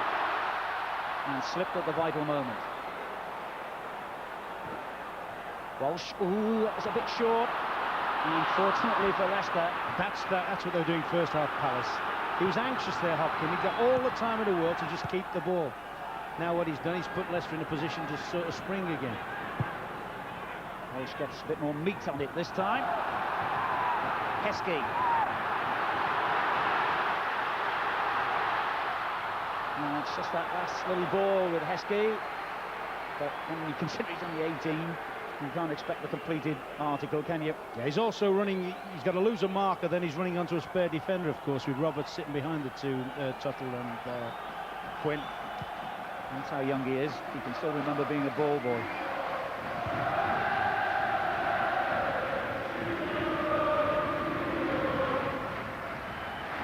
Here it is again, Heskey leaves it this time to Izzet. Watts. 10 minutes gone in the second half of the playoff final. Palace lead 1-0, but they're under constant pressure. Parker to Heskey. Again, it was a slightly loose layoff, but Heskey did well to come and win it back. Now Watts. It's a critical little spell, this. If Leicester can get back level, anything could happen. But if Palace can hit them on the break, a second goal might be beyond their powers of recovery. Lennon. Parker, they are playing well, Leicester. Grayson. Swung in, but neither Heskey nor Claridge able to get a touch. They think it came off a Palace player, the Leicester men, and that's why they're appealing for a corner. Yeah, I think Grayson's claiming that this just skimmed somebody's head there. I think it hit Kenny Brown, didn't it, on its way out? Should have been a corner, that.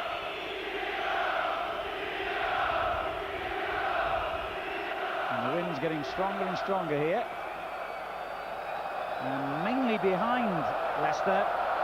So that'll make matters worse for Crystal Palace, who are being penned in anyway. But here now they break with Friedman. Hopkin.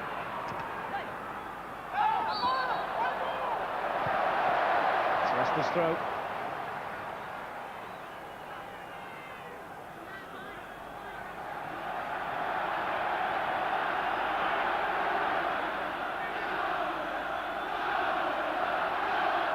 Terrific atmosphere.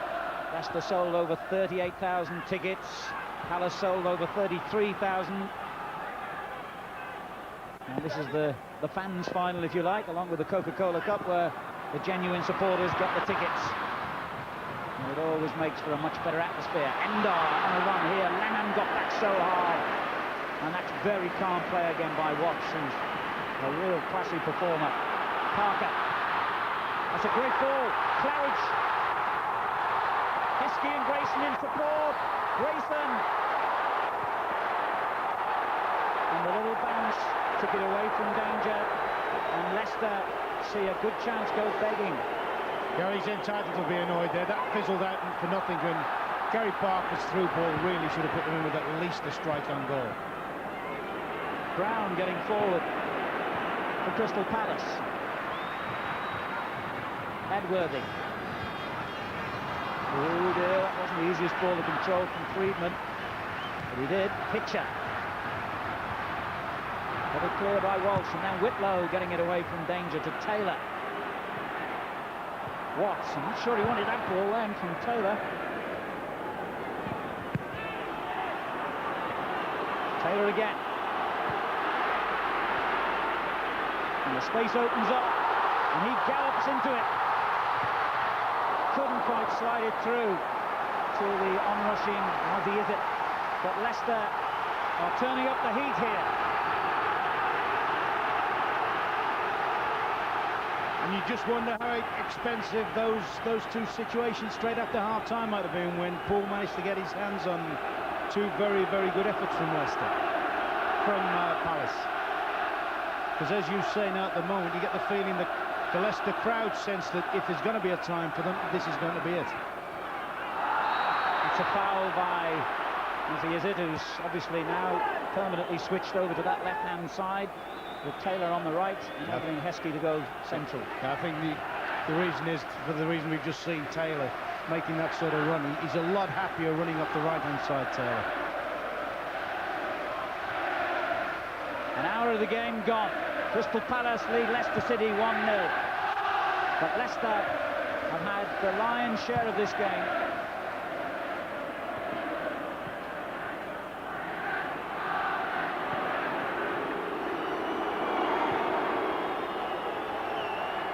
Roberts, the goal scorer. Houghton, the captain. Friedman on to Pitcher. Taylor with a brilliant interception. And sets it up for Heskey. Oh, that's disappointing by Emil Heskey. Oh, it was anything towards the far post, either a shot or a little chip. They got men over. I thought Nigel Martin might possibly even have over-covered the near post there. But he's only a kid, he's playing in the biggest game of his life, and he hasn't managed to wrap his foot around that one.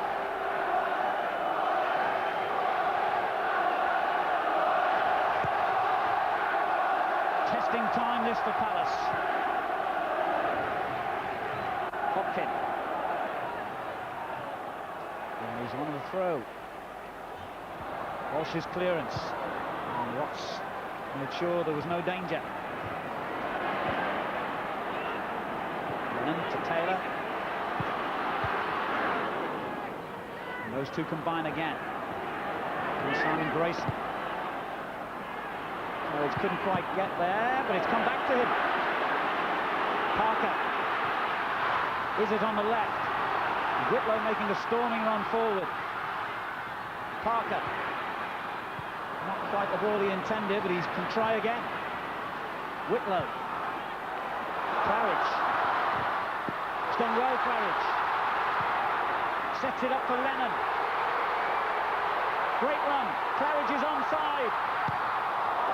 Tuttle got it away from almost on top of his own goalkeeper. I don't know whether it's my imagination, Alan, but I get the distinct feeling that one or two of those Palace defenders are starting to feel very leg-weary. Whether it's the tension getting through to one or two of them, the younger ones particularly, or whether it's the amount of effort the season's taken out of it, but they certainly don't look as sharp or as incisive as they were. The Leicester fans are all at this end of the stadium that their team are attacking. And look at that. I've rarely seen such disparaging figures as that in terms of possession. 65% to 35 in Leicester's favour, but the only statistic that matters is that at the top of the screen. Palace 1, Leicester 0. I suppose the other statistic is the fact that the Leicester goalkeeper has made the two best stops of the game. Well, certainly the one from Nadar. There's Houghton. Endar again. Watts did well. What a steady, calm game he's had, Julian Watts.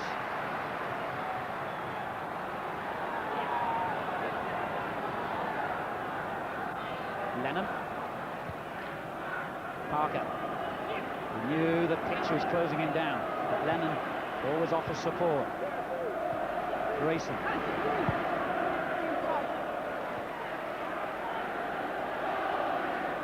Now Watts.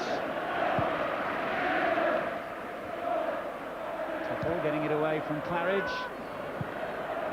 I'm just looking down and wondering if this goes on much longer, whether Martin O'Neill might just be tempted to throw this big fella up as a loose cannon, if you like, up the middle amongst what he's already got. Big Walsh.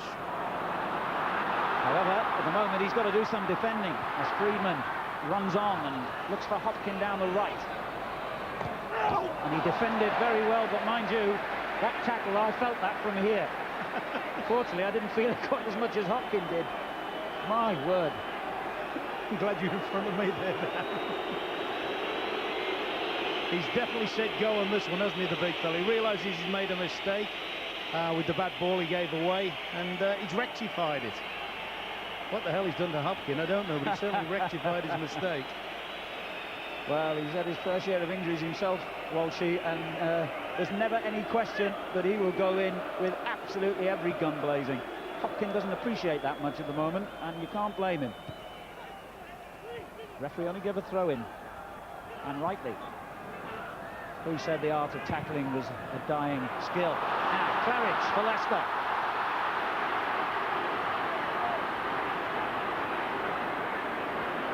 Just waiting for the cavalry to arrive. And here's Grayson. Taylor. Control, just let him down. Heskey. Grayson again. To Lennon. Surely this Leicester pressure must pay off. Lennon. They just can't get out of their own half. They can't get out of their own penalty area almost, Palace at the moment.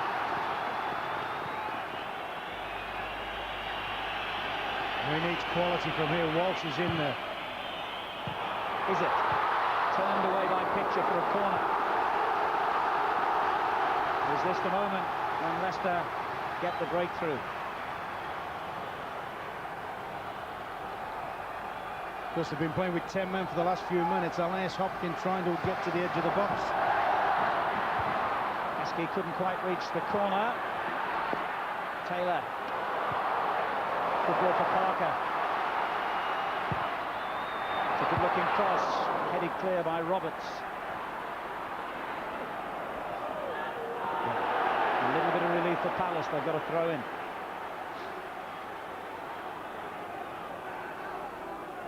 David Hopkins still in trouble. He was doubtful for the game, as I mentioned earlier, but that is a stomach strain rather than whatever bruising he collected off Mr. Walsh before.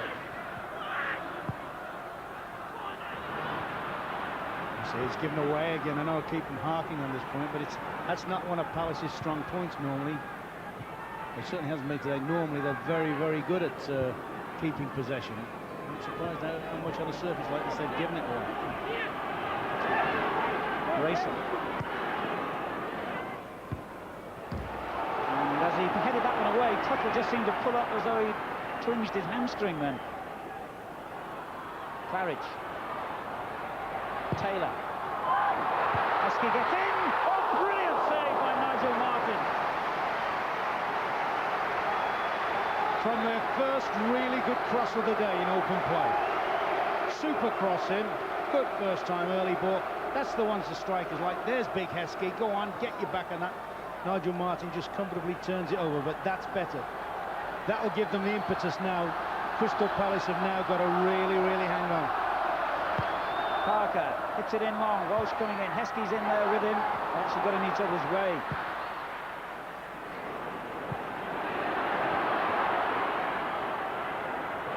And Friedman's done well here, and he's got support from Houghton, and Lennon has done brilliantly there for Leicester, because it looked really odds on a second goal. Houghton is screaming at Friedman. He's furious. He knows that if Friedman was aware and lays a ball across him, he's going in one-on-one on the keeper, and Hopkins going to be lucky here. Foul by Hopkin on Taylor, and he might be the first player caution in the game. Any sort of awareness there from Friedman, and Ray Houghton's he's looking down the barrel at the keeper.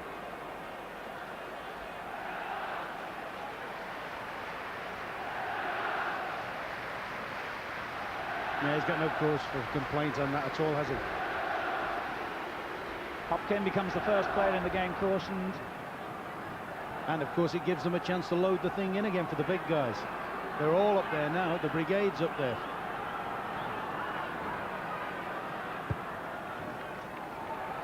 And astonishingly, it was placed straight onto a Palace head, but it comes back again.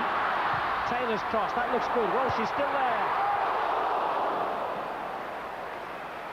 Well, I wonder if, as Ron Atkinson suggested, this is maybe getting close to the moment when Steve Walsh should stay up there. I think I would if I was them now. They don't really need too many defenders, because Palace haven't got too many players up front anyway, and Lennon's shown there from the last one. There's the big header. I thought he'd have gone closer with that one, but Lennon's shown that he can always drop back in from midfield and reinforce the defence if they're short.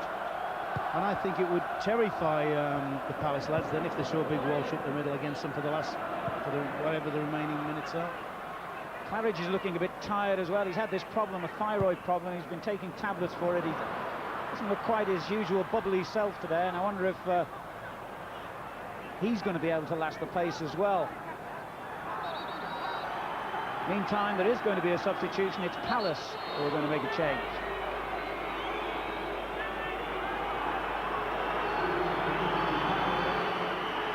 And Hopkin, obviously still feeling the effects of the crack he got from Walsh, will be replaced by Carl Veart, the Australian international who's played a few games recently in Hopkins' place anyway. Carl Veart on, 20 minutes to go. His team are leading 1-0, but he might have to do a bit of defending, like most of his teammates have for most of this game. Here's Taylor. And none of the little breaks at the moment are going Leicester's way. Palace are defending well, let's not take that away from them. But the pressure has been intense.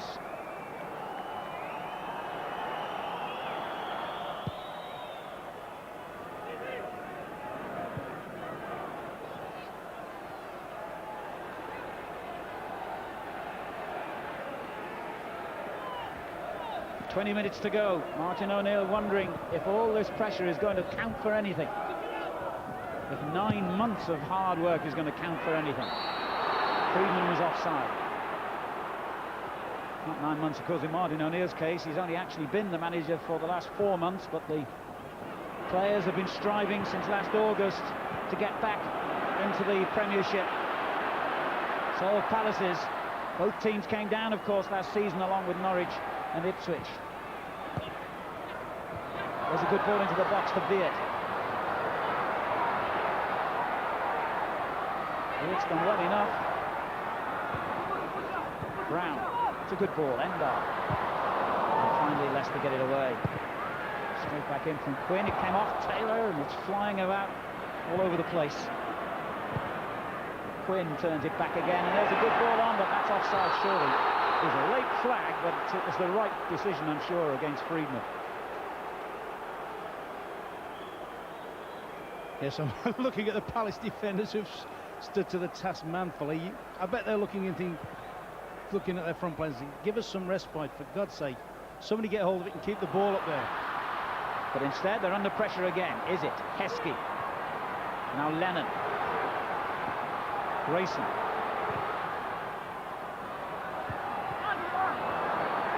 No problem this time for Martin. Heskey's header. Right, I'm watching Tuttle, who also has had his fair share of injuries this season, and he's going from memory at the moment. He's got a very good memory by the look of it, but he's going from it. He's had a long hard slog today, as all the Palace defenders have. See, that's unnecessary. I mean, if it comes off, brilliant, but there's too many flicks and things that haven't come off today. They need something solid from the front players at the moment, Palace. They need somebody just to get hold of it and buy them some time. Whitlow for Leicester. The fullbacks attacking as much as the forwards at the moment for the men in blue. Taylor. He's happier out here, isn't he? And that's a good-looking cross, but too close to the keeper in the end. It certainly gives you the impression he can go past people on this side of the field. Foul by Heskey. Oh, he's unlucky there, I think, Heskey. I think he's shown a great willingness to get back and retrieve there, and I think he's been punished for it. I think he's outstrengthed the full-back there. Endar for Palace. Well played, Grayson. Parker.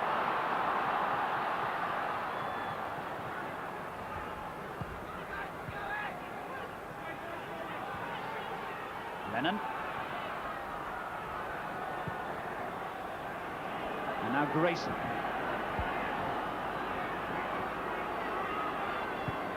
Slides one into Claridge. Grayson again. That's a tricky one for a moment, I thought, for Martin, but it wasn't really what was needed.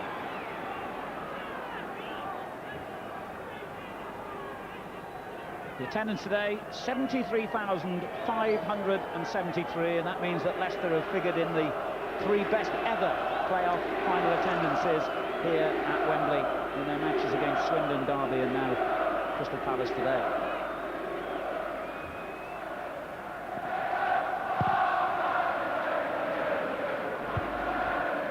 We have just a shade over a quarter of an hour to go at Wembley Stadium. Walsh for Leicester City, who trail 1-0. Taylor on to Lennon. It's done well, Lennon. Parker on the far post, gets the header in, but it was never going to beat Nigel Martin. No, full marks for Edworthy there. He got back and made things difficult for Parker, because Parker's quite useful in the air in that sort of situation. Good deep cross here. Edworthy just does enough to make sure Gary can't get a clean head run.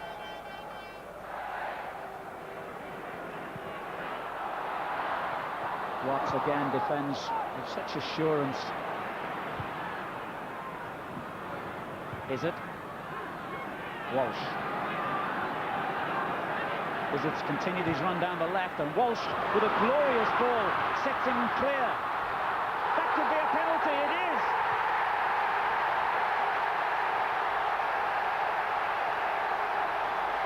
They're celebrating already, but there's a rather important kick to come yet. But a brilliant ball by the captain Walsh, and Muzzy Izzet, determined, was tripped by Edworthy. The referee had no hesitation. Yeah, I'm very surprised that Edworthy made a challenge there. Tackling, chasing back like that. Izzet still had people to go by. Gary Parker, never afraid to take responsibility, will take the kick.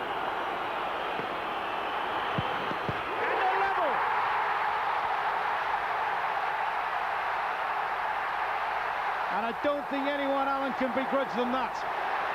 They've worked, they've drove, they've fought, and they've got the reward for it. And it's a safe bet the calmest man on the field there would have been Gary Parker. Absolutely. He was always first in the queue, I think, for Villa when the European penalties were taken. Always will take responsibility, and no matter how his game is the sort of player that will never shirk anything.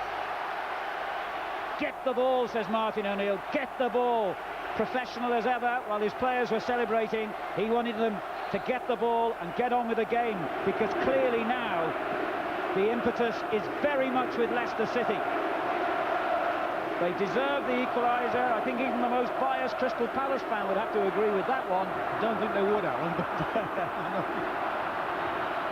can either side get the winner now in 90 minutes? Clearly, Leicester psychologically will have the upper hand. Walsh's glorious ball to Izzet led to the penalty. Here he is again. That was a great ball in behind the right back area, but full marks to the lad on the left-hand side, is it? Some brave, positive running made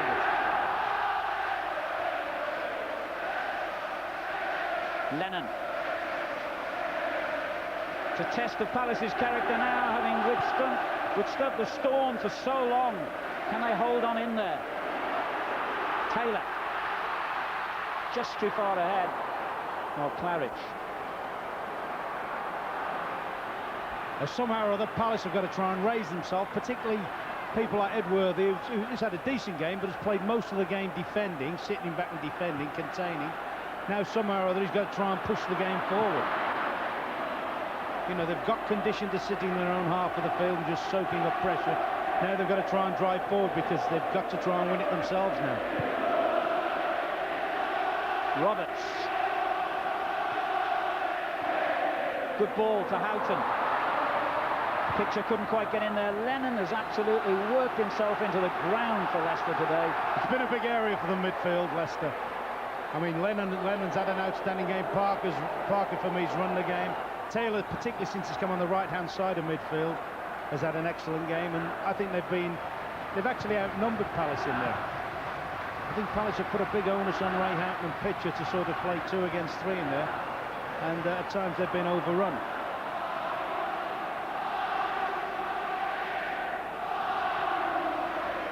While you're watching Mark McGee, is the cry from the Leicester supporters. Mark McGee, one of 2 managers they lost in the space of 12 months. Brian Little before him.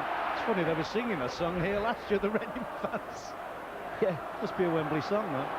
Now, a problem here, but Whitlow dealt with it well. Pitcher getting it back in, and Poole takes command. How much do they owe to Poole for that save straight after half-time? Absolutely. In fact, the irony of this game has been that for all Leicester's possession, Crystal Palace have created the better chances.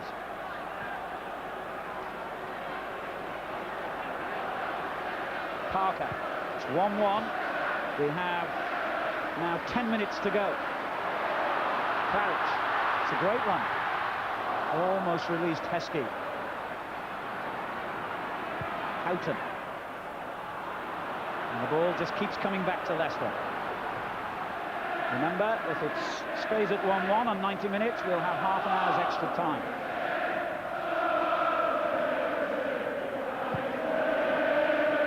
Claridge took a whack in the back then from Quinn. Leicester get a free kick. Lennon took it quickly, too quickly as it happened.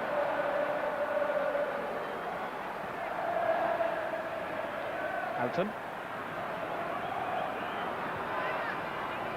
Edworthy, the man who gave away the penalty with a rather rash challenge.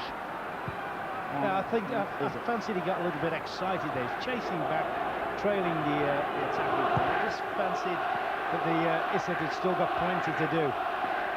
I think it was Roberts who's coming out the middle to be the next challenge on him. And here is Roberts. Izzard comes to win it back and finds Parker. Nowhere to go at the moment. There's some weary legs out there on both sides. There seems certainly more a spring in the Leicester legs than it does in the Palace, and understandably so. They've come back from the dead now, and they really are the team controlling the game. Heskey. That's a corner off Tottle. Well, when they beat Derby County here a couple of years ago, it was a late goal by Steve Walsh that won them that match. Will history repeat itself?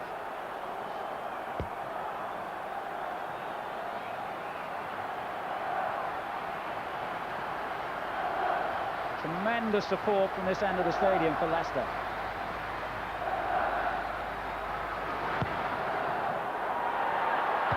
Tremendous header as well, but it was cleared even as Walsh had his arms up celebrating. Martin gets it away again brilliantly.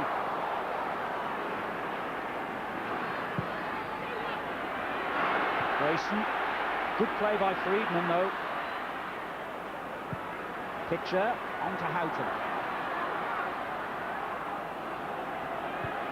It's back in the balance, this one. Roberts. Edworthy. And Heskey gets back to deny Roberts any room, but here's Endar. That's a useful ball, cleared by Whitlow though. Palace's first real spell of possession this for a long time. Brown. There's one for Houghton to chase in the box. Lennon got it away. He's been outstanding. Parker. No targets at the moment, but Heskey makes the run down the centre now, and brilliant work by Nigel Martin. He had to improvise then.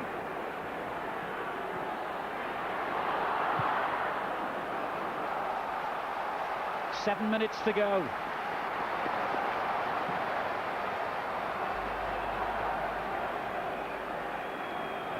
Claridge. Oh, well played, Claridge. He's gone brilliantly, but couldn't produce the final ball. Houghton. Beard. And he's in there again, that little terrier Lennon. And then Walsh clashes with Beard, because it seemed from where I was that Beard might have just left his foot in a little bit there as Walsh tackled him.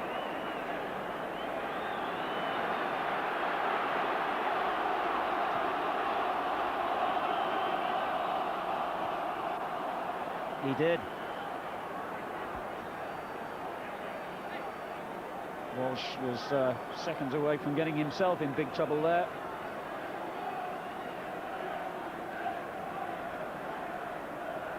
Beard shown the yellow card, and I wonder if he'll take any action against Walsh. No, I don't think he is.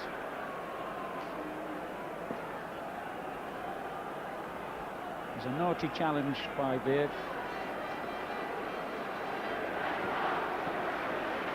Just a little over 5 minutes on the clock. 1-1. The place in the Premiership still hangs in the balance.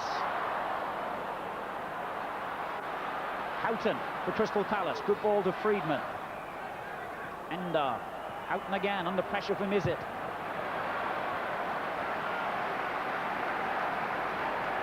Martin O'Neill urges one final massive effort in normal time anyway from his players. 5 minutes is the message. Psychologically, certainly, Leicester have the advantage as Claridge tries to give them a goal advantage. Martin wasn't going to be beaten that simply.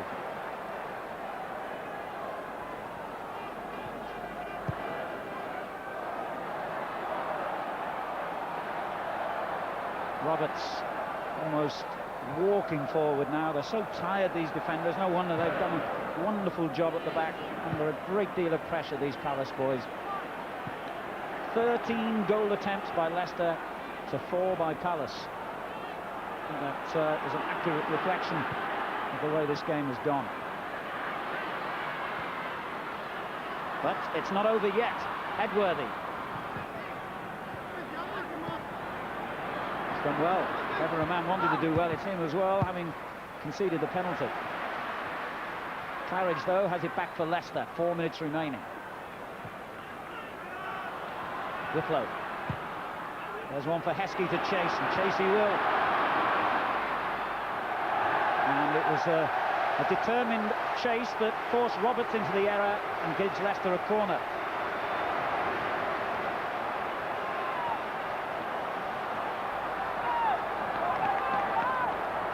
Well, these fans are trying to will the ball into the back of the net now at this Leicester City end as the captain comes forward again.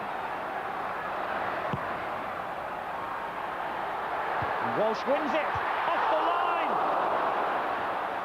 Off the line by Carl Beard.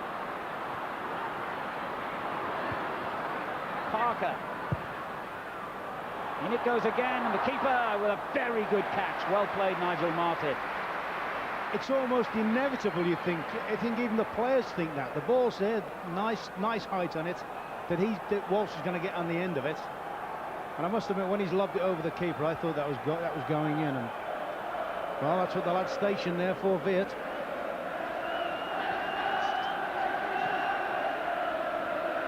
Brown. Roberts, and no one really showing for him. Edworthy, straight to Whitlow though.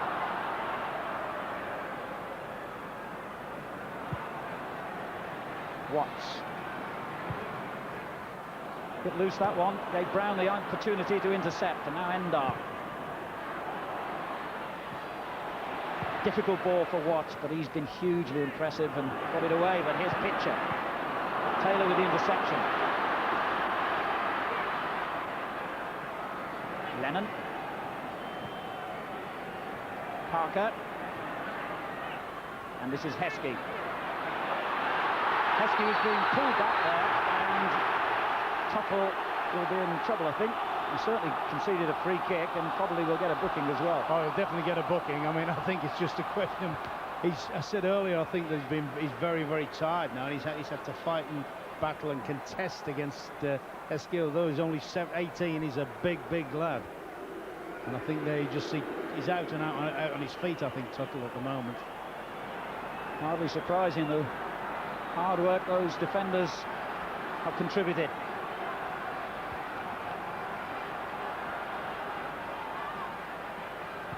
Parker chips it up there. Nigel Martin with the safest and simplest catch you can imagine.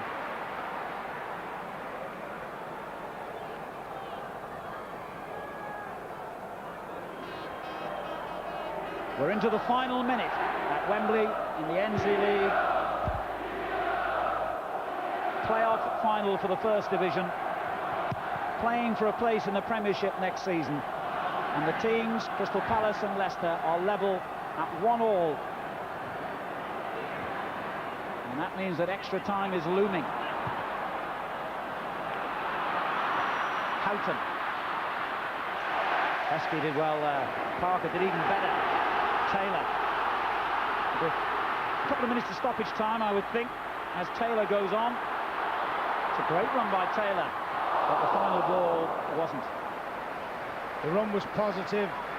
He got into that little bit of no man's land. He didn't know whether to stick or bust, shoot or stand one to the back post. Good driving run here, right to the heart of the defence. There he gets excited a little bit. I think he may try to have spotted Claridgeon now. 90 minutes are complete. Extra time. Seconds away, perhaps. Depends on the referee. He's the only man who knows how much we've got to add. And, of course, we'll have the whole of extra time and the penalties if it comes to that. Here's Claridge. Can he make it a dramatic late winner? He can't. That's the sort of ball he's been wanting himself all match. That was a great ball in, really, but he should have been on the end of it. And when Roberts looked up then, there was simply no one to hit.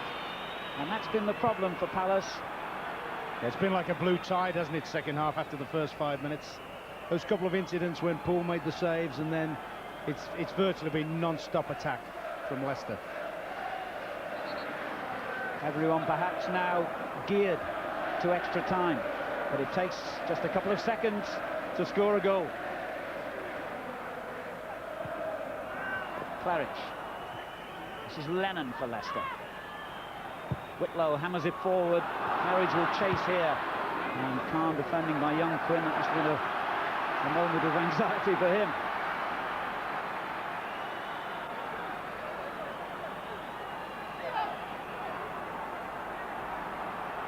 A minute and a half of added time, and that's it. In fact, the referee calls a halt. The 90 minutes has finished all square. Crystal Palace getting the early breakthrough with a goal by Andy Roberts, and then enduring something like, no exaggeration, 60-70 minutes of all-out pressure from Leicester City, who finally got their equaliser from the penalty spot, scored by Gary Parker. Half an hour extra time coming up then. You won't miss a moment of it. Stay with us.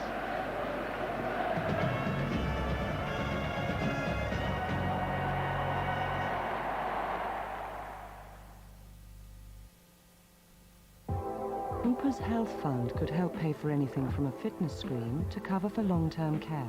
Call 0800 600 500.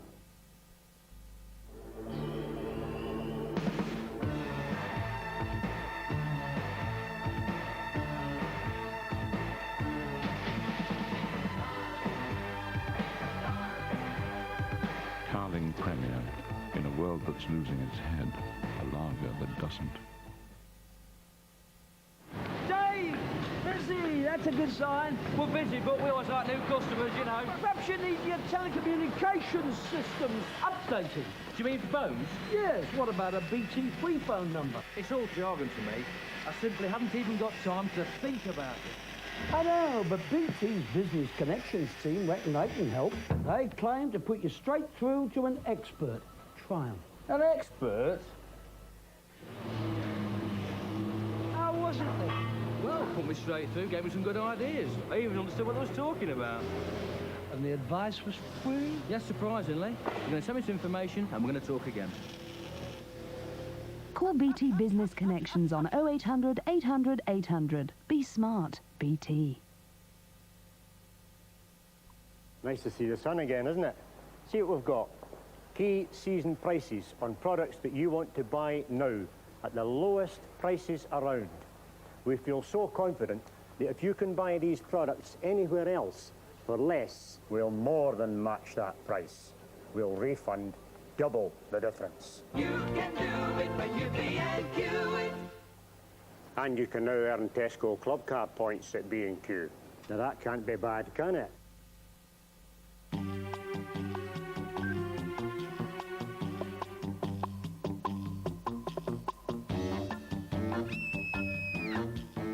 For some people, life can't be too smooth, which is why Galaxy created a caramel that's super smooth.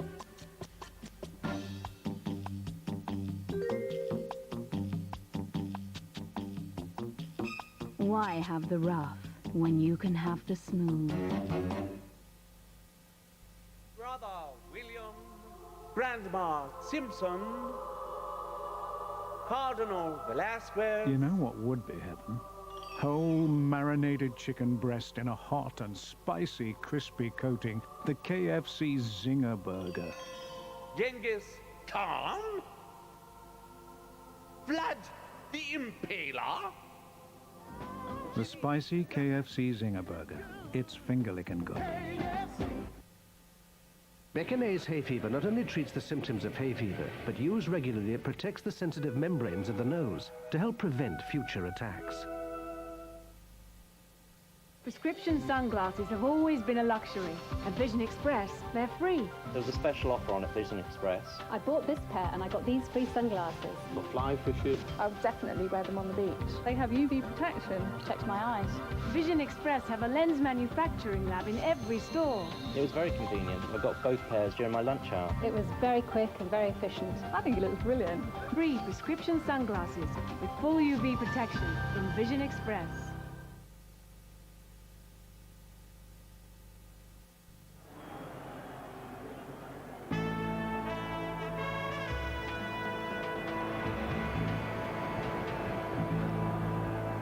Hello again here at Wembley in the First Division playoff final. It's finished Crystal Palace 1, Leicester City 1. Extra time is needed, possibly penalties. George Graham and Marco Gabardini, I guess, here. And George, Leicester's so deserving, really, of this. Oh yeah, I think the scorelines, you know, definitely deserve it. You know, I mean, a bit more luck actually. They should be winning it. Okay, Marco, I don't think I'm going to get you in. They're about to start. I'm going to go back to Ron and Alan Parry. Thank you, Bob. Welcome back as Crystal Palace prepare to get the first period of extra time underway. 15 minutes, 2 periods of 15 minutes, remember. And it's all about nerves as much as anything now, I think. And it's all about psychology and what the two respective managers were able to do in that few minutes between the end of normal time and the start of extra time. Obviously, psychologically, Leicester, having had so much of the play and having come back from a goal down, must be in the driving seat. But who knows? Neither manager opted to use any further substitutes during the break, incidentally. A late challenge there from Julian Watts. And I think that might earn him a caution. I rather think Crystal Palace might have fancied the advantage there, you know. The little flick inside, putting it out very, very much into a favourable position. He's inside the fullback, running in on goal there. Julian Watts, the first Leicester player to be cautioned after Tuttle, Beard and Hopkin had gone into his book from the Palace side. Palace have a free kick. With the words of Dave Bassett ringing in their ears, he told them that they were lucky to have this period of extra time, that they were outplayed. Now go out and win it, was his instruction. Well, he was honest, and I think he was accurate. I'm just a little bit surprised that Dave hasn't used his subs, you know. I can understand Martin O'Neill keeping his team intact because they've looked, they're the team on the up. But there's a lot of tired, or appear to be tired players, both mentally and physically, in the Palace side.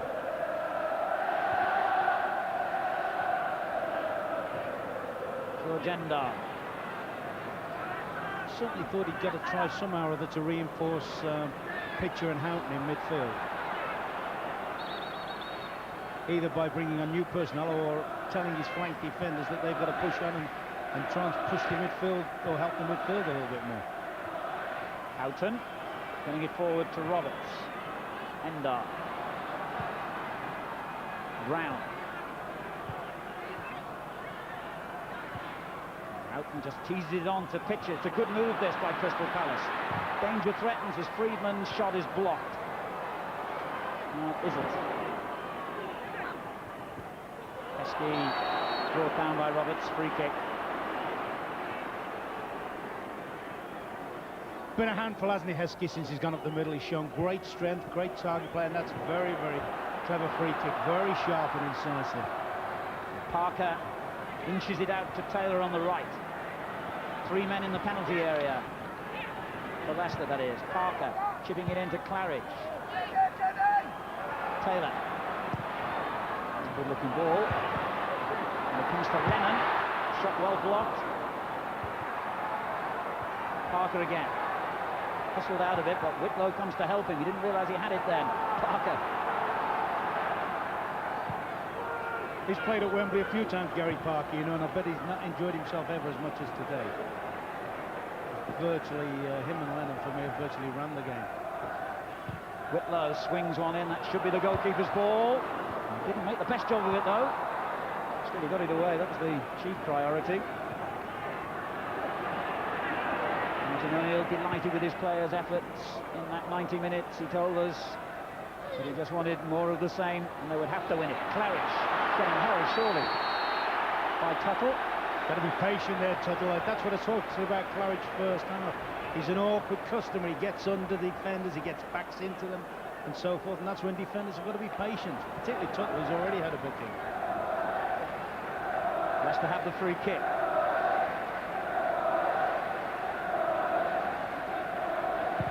Parker looks good. Walsh couldn't reach it. Tuttle did really well. Taylor knocked away by Pitcher. And Brown just couldn't keep it in play. The pressure continues then.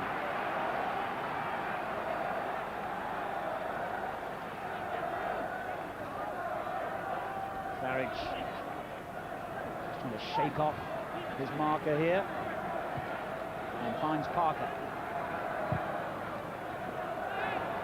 Heskey gets it back from Walsh, and Heskey drives one in along the ground. The ironic thing is, you know, apart from the penalty, that's the first real shot I can remember that Martin's had to really do something on. Everything else has been very much bread and butter, hasn't it, for him? A couple of headers, and there was that goal line clearance, but yes, it wasn't him. Yeah. Watts comes to win it, and find Izzet. Lennon. There's one for Whitlow to run on to. Lennon. This is Parker. Couldn't find Heskey.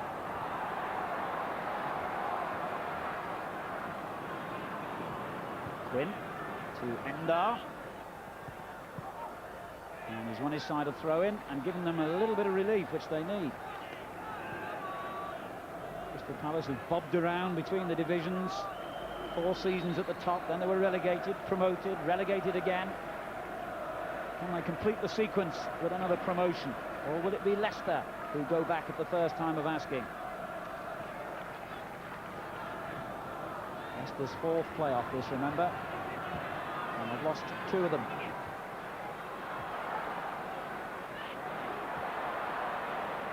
Parker. Claridge trying to get in behind defender, but the goalkeeper, Nigel Martin, was like an extra defender. Grayson doing well. Now Watts. Walsh.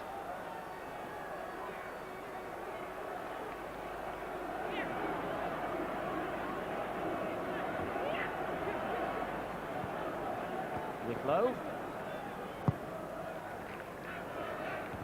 Roberts has been one of the best players the Palace have had today, and he defended well then. Viet goes into Walsh again. Another thunderous collision between the two. I think you'd have to say he's been the best player on. Yeah. He's kept them in the game with his goal, and he's kept them in the game with his, if you like, stickability at the back. Lennon searches out Heskey. No one really in the box at the moment, so he's got to hold up till support arrives. Parker's in the middle, couldn't pick him out. Lennon with the volley, good effort. Oh, Martin just about held on. Unlucky. Didn't quite get hold of it right, Lennon, but neither did Martin, as it was.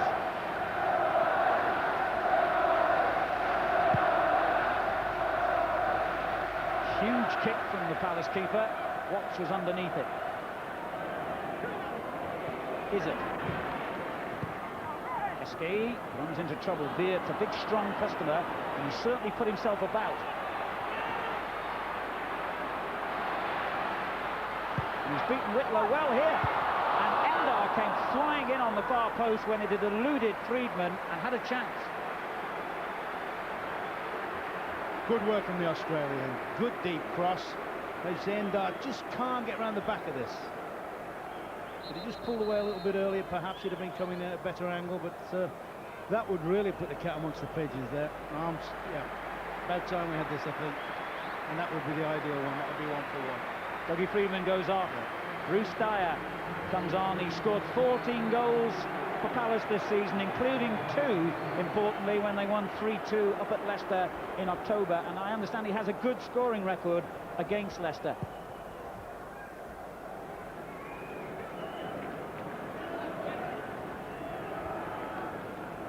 Brown. Dyer's first opportunity. He slipped over. Walsh with the clearance, and it's a tremendous ball as well to Heskey. And still Heskey. That could easily have been a penalty again, but the referee, who was perfectly placed, I have to say, said no, play on. Be interesting to have another look at that. Well, my first reaction was it was a penalty. Mine too. Like you say, the referee shows him inside here. He drives. No, referee spot on. He's actually trod on Tuttle. Great decision. Mind you, wasn't here of the muscle. But yeah, you've got to praise the referee for that. Yep. Kind of thing that can easily fool people further away from the action than the official.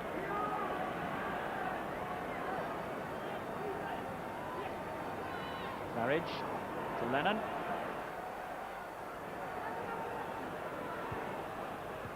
Taylor. Still running. Where does he find it from? Run into trouble as it happens. Yeah, he's got himself into a lot of promising positions there. Here's a goal scorer with a cup pedigree. Yeah, Mark Robbins, who played here against Palace, of course, for Manchester United 6 years ago. And about to come on now for Scott Taylor, who's run himself into the ground. And it's no reflection on him. I'm sure that he's the man being replaced. He's just got very little left, although that last run he managed to find something. Mark Robbins, £1 million signing from Norwich just over a year ago, will take his place. Yeah, I think what we'll see now, I think actually that's a positive step. I think that Leicester have gone for the game now. They're going to try and definitely win it and not bother with penalties if they can avoid it. Issett's gone across to the right-hand side where he started the game. Heskey's gone to where he started the game on the left-hand side. And Robbins has gone up alongside Claridge. 5 minutes of the first period of extra time remaining. Still no addition to the scoreline. Claridge did really well then. Parker to Lennon. Those two have played brilliantly in the middle of the field for Leicester. Whitlow.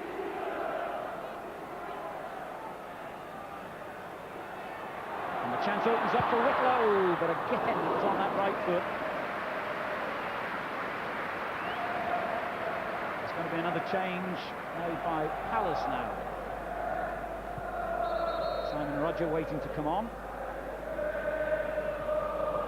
No one's quite sure who's coming off. This new style electronic numbering is all very well, unless the sun's shining on it, then you can't read it. David Topple, the centre-back, is coming on to be replaced by Simon Roger, who in fact was pretty regular, played the last few games just before the playoff semi-finals, and was an ever-present in Palace's last promotion year. Yeah, they're still keeping the same shape, though. Simon Roger's going to go to left wing-back, if you like. Kenny Brown comes across to the right-hand side, and Ed Worthy goes in and plays alongside the centre-halves. He makes the third central defender. That's actually excluding the kid. That's the back five. Here's Robbins, his first shot. And that's his game, by the way. Penalty box, hitting things early on the turn, little threaded ball through the middle, latches on, doesn't take time, gets his shots in early. But that's the back five that I saw play at Derby, with the exception of the kid. Quinn. And Roger gets his first touch, and it's a good one as well. He was brought down when he did win the ball, but play has gone on. And the other substitute, Dyer, was getting hauled back there, I thought, by Grayson. Good play by Houghton. Dyer just wouldn't sit up for him to make the shot, and Palace having their best little spell for a long time here, and Roberts tries another one similar to the effort that brought him his goal. I think Veert was a bit unhappy with that. Veert is staying out here on the right side, looking acres of space, saying, come on, give it me, I'm at the back of the defence here.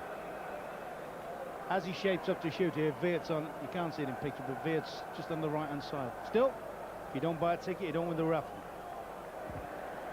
Not quite sure why, but Muzzy Izzet's name has been added to the role of dishonour. I think it was the challenge on Simon Roger that left him, in fact, injured. He's still off the field, Simon Roger.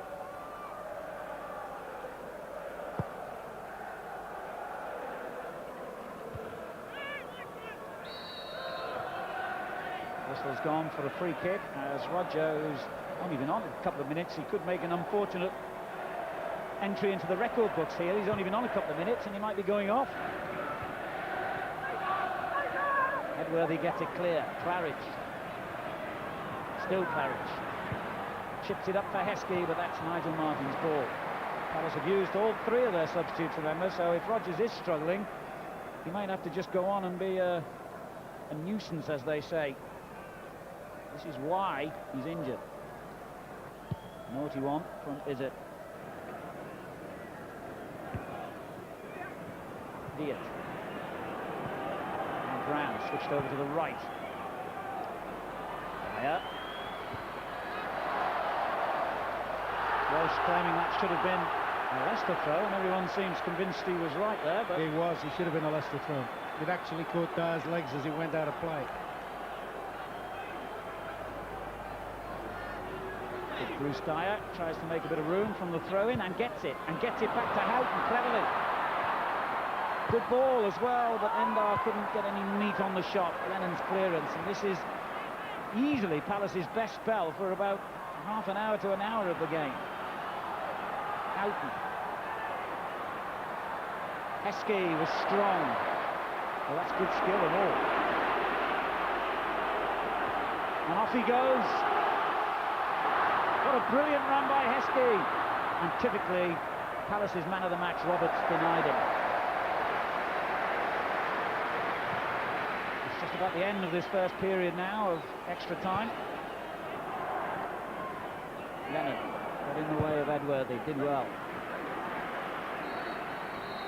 And that's the end of the first half of extra time.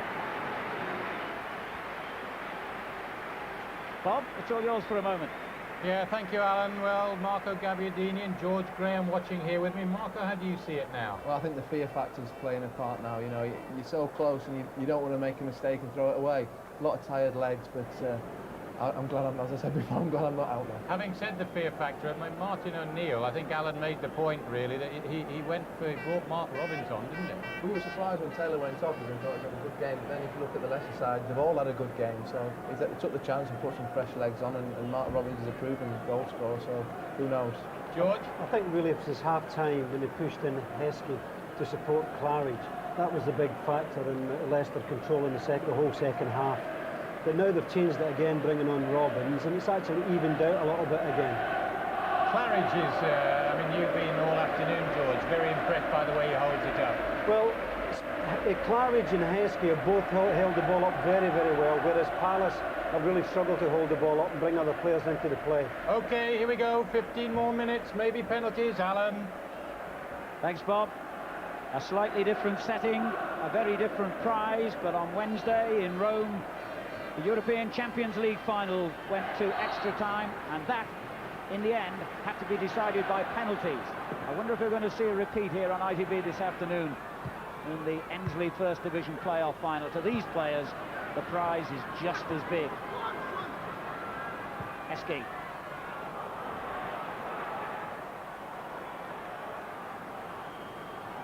The whole season rests on what happens here in the next 15 minutes and maybe the penalties to follow. Simon Roger back on the field, but clearly he's not going to play any effective part.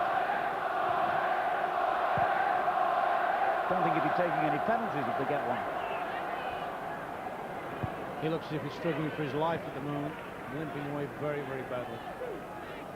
That's a blow. You know, you throw somebody on, that just shows how the best laid plans can get thrown out of everything. He comes on, fresh legs for extra time. Within a minute, a rash challenge leaves him virtually, by the look of it, a passenger. He must be cursing Dave Bassett. It's the kind of thing that no one obviously can foresee.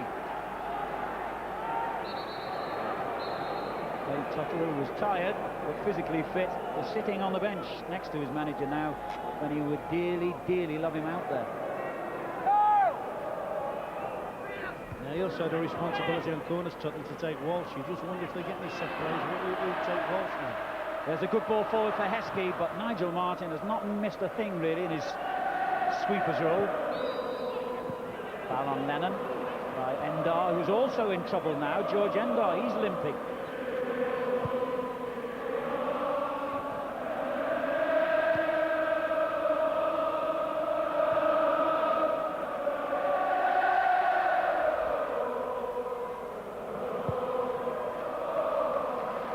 Well, it would be an understatement to say there are some weary limbs out on that field. Izzet seems to keep running though. Good tackle on him. Heskey offside against Robbins.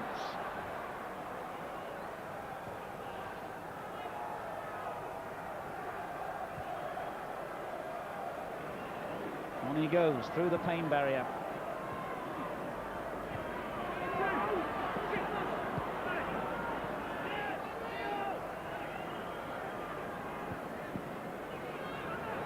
Well, justice doesn't always get meted out in the right directions in football, but I'm sure most neutral observers this afternoon will say if there is any justice, then Leicester deserve that place in the Premiership. Can Robbins give it to them here? It was a clever effort, but Nigel Martin did have the ball covered, I think. That was excellent play between Parker and Robbins. Great little cross run here, and a beautiful ball played into the space for him just to run onto. Doesn't need a look. Hooks the keeper. I'm not as convinced as you are about Martin. I think if that had been closer on the target with a bit of loop on it, it'd have been scrambling. But a good link up between Parker and Robbins there.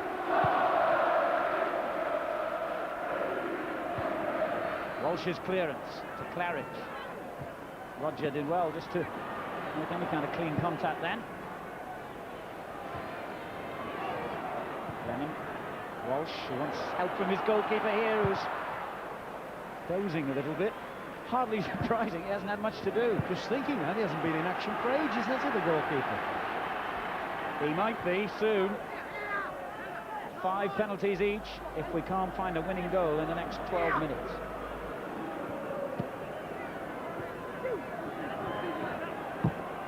Claridge goes in hard. I can't remember the first division playoff final going to penalties before. Certainly it's happened in the lower divisions. I remember being here a few years ago when Crewe against York went to penalties, but I don't think it's happened in the first division.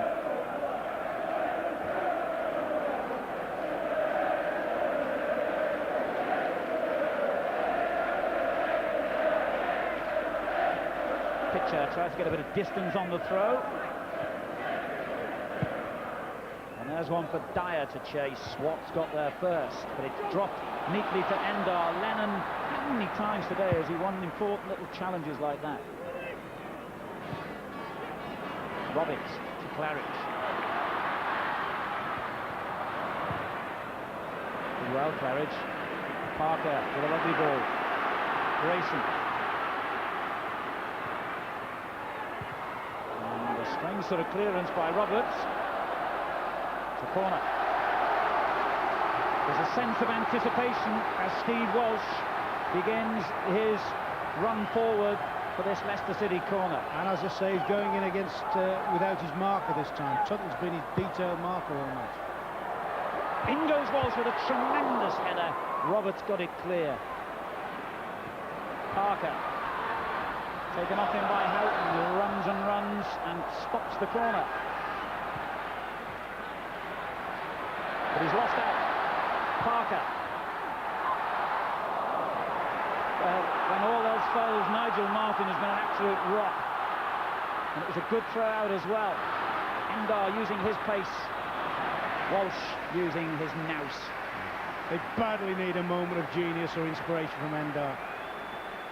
You can't really see the midfield players getting up in support now or scoring a goal or anything. It looks as if it's going to be a flash of inspiration if it's going to be Crystal Palace from Endar.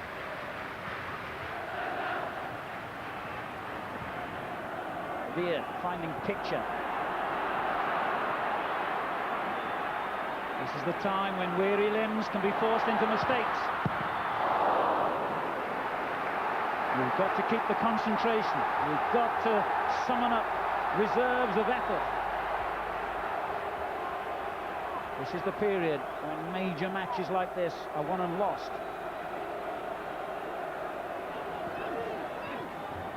Dyer setting it up for Roberts.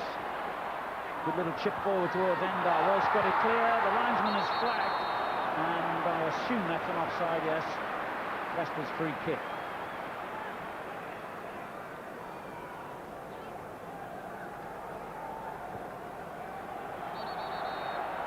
It's got to be taken from the right place.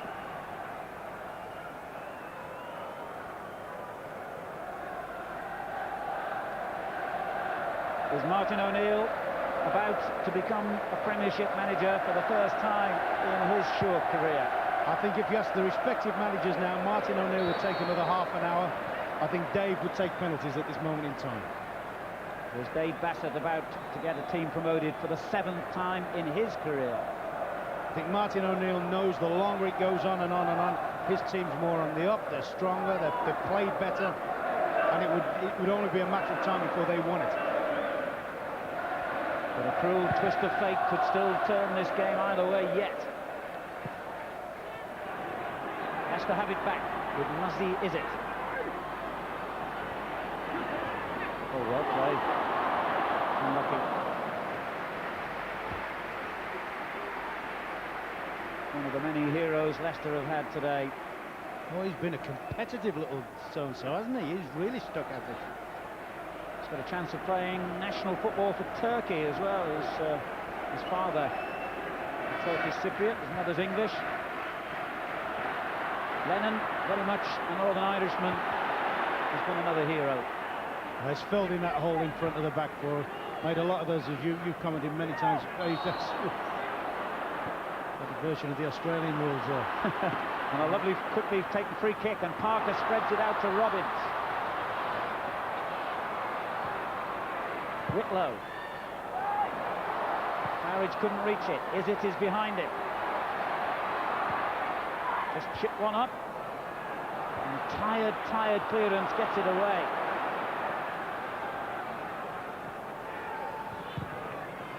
Well, they wouldn't be this cruel to horses, would they? After 9 months of the hard slug of a season, and 90 minutes, half an hour's extra time, and still they're going for that one enticing final place in the Premiership next season.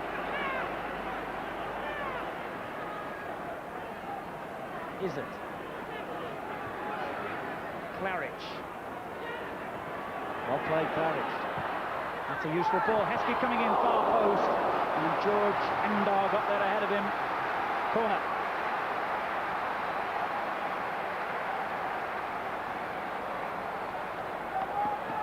Leicester will not want the lottery of penalty kicks. No matter how well you've played in the match or extra time, anything can happen in that situation. They will want the winner, and they'll want it now. Walsh. Awkward one for him to head this time, and Pitch has turned it straight back.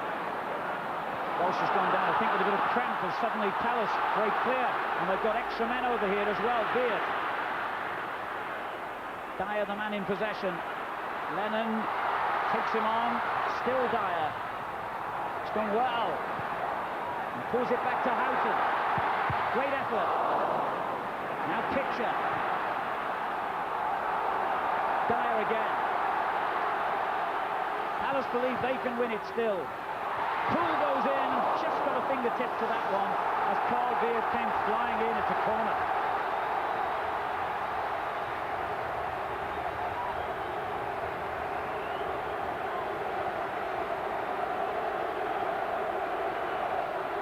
Well, this has been a tremendous advert for the Ensley First Division this game. It's been a real spectacle, an exciting match with a lot of good football played as well. Roberts. That's a goal kick. Very neatly worked corner. Roberts, for once, loses his composure. We've got under 5 minutes to go. It's all Leicester, then all of a sudden there's a little flicker from the Palace, and like we've just seen in the last couple of minutes, where you think, I mean, you have to fancy Leicester in open play, but every so often Palace just do something that suggests they might be capable of nicking something. Robbins tries to flick it on. Claridge couldn't get there. Roberts again with a brilliant bit of defending. The injured Rodgers just about gets it away.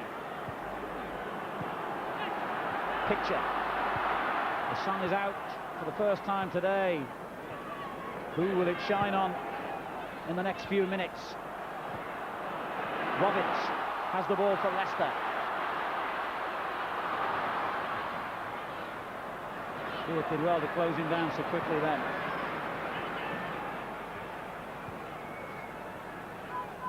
Houghton.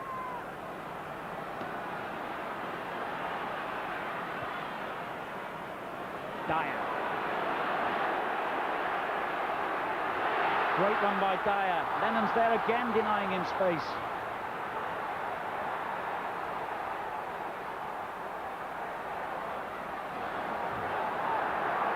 And Dyer did really well, just to hold it up. Houghton. Dangerous looking ball towards Beard. It's come off Whitlow. That's a good clearance by Whitlow. It's a brilliant ball as it happens. Claridge. Taken off him by the youngster. And he can be proud of his performance today, Robert Quinn. Another change in the offing here. There can only be one, of course, because Palace have used their substitutes. And it's the captain, Steve Walsh, who is replaced by Colin Hill. And that can only be, of course, because Steve Walsh just has nothing left to offer, I assume, because they'd normally have to drag him off. The Northern Ireland international, Hill, takes his place. Maybe Hill's a better penalty taker. That could be a factor. It's got to be the players on the field at the end who take the penalties, remember.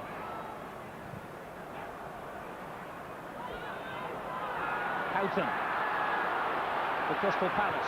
2 minutes on the watch before the penalty shootout to decide a place in the Premiership. Dyer. Going nowhere really, and Leicester have the throw. Difficult to know when we haven't had a winner yet, Ron, but man of the match contenders. From Palace, I think you've got to go with Roberts. You've got to say Roberts has been their player. He's defended well. I mean, Martin's done okay, but he hasn't really had to make too many spectacular saves. Kept tidy. But for me, on the Palace side, Roberts has defended well and scored the goal that's kept them in there. But I think the key area definitely has been the Leicester midfield. And you can toss up. It's a toss-up between Neil Lennon, who I think has had an exceptional game, kept the continuity going, won back tackles. But I also think the lad has taken responsibility and scored the goal, kept the game flowing with some very good passes. And I'd give it Gary Parker today, but by a hair's breadth from Lennon. Could be a toss-up between either. I think the goals actually swayed me. Houghton getting it forward. The ball breaks to Beard. Beard's shot is blocked by Hill. That's his first contribution, and an important one. Houghton. Roberts. Good tackle by Whitlow. Here's Parker, the man of the match. Heskey. And Heskey brought down. That will be a booking for Brown.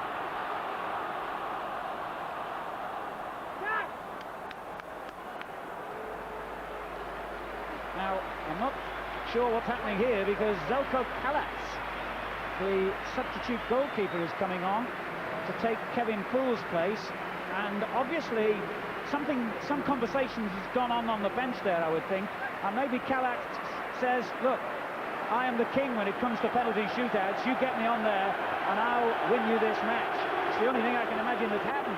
Well, he's a big lad, and whether they think he fills the goals, you know, when it looks a bit more intimidating when penalties are being taken. I'm surprised at that, because Paul's always given me the impression that he's an excellent reaction keeper.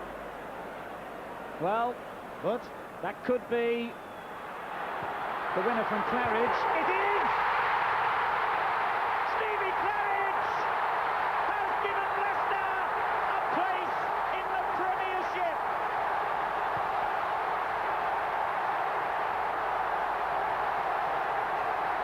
And Martin O'Neill's masterstroke, in the most unexpected way, has paid off. And the man he signed for £1 million has scored a goal that's worth a lot more than that. Stevie Claridge hits the back of the net, and that means that Leicester are back in the Premiership. That is almost a replica of the Cantona goal, isn't it? In the cup final, the way he's composed himself and hit it. Great strike, great timing, and as you so rightly said, what a great substitution. I can't help thinking that the delay when the substitute was made, because we were confused whether the referee had blown for time. He has there now. it is now. It's all over, and Leicester City take their place in the Premiership, and there is not a shadow of a doubt that they deserve it. It was a cruel, cruel way for Nigel Martyn and Crystal Palace to lose out in the end, when they must have felt they were going to at least have an opportunity from the penalty spot. But in terms of the 90 minutes and the half an hour of extra time, justice for once in this crazy game has been done. Leicester City go back to where they belong. And Stevie Claridge, whose doctor told him weeks ago, stop playing, you're doing yourself no good, the thyroid problem is going to get worse before it gets better. He said, no, I'm carrying on. And he has carried on and scored the winning goal at Wembley. John Robertson, former Nottingham Forest teammate of Martin O'Neill, now part of his backroom staff. Gary Parker, whose penalty got them back into the game. Well, frankly, they were never out of this game, even at 1 down. And Martin O'Neill, who was being booed and derided by some Leicester City fans just a few weeks ago, they staged a demonstration after a home defeat by Sheffield United, is now their hero. What a wonderful performance from a team who were clinging on to the edge of the promotion playoffs for weeks and weeks. The pressure was on them in the final 10 games of the season, and they were not found wanting.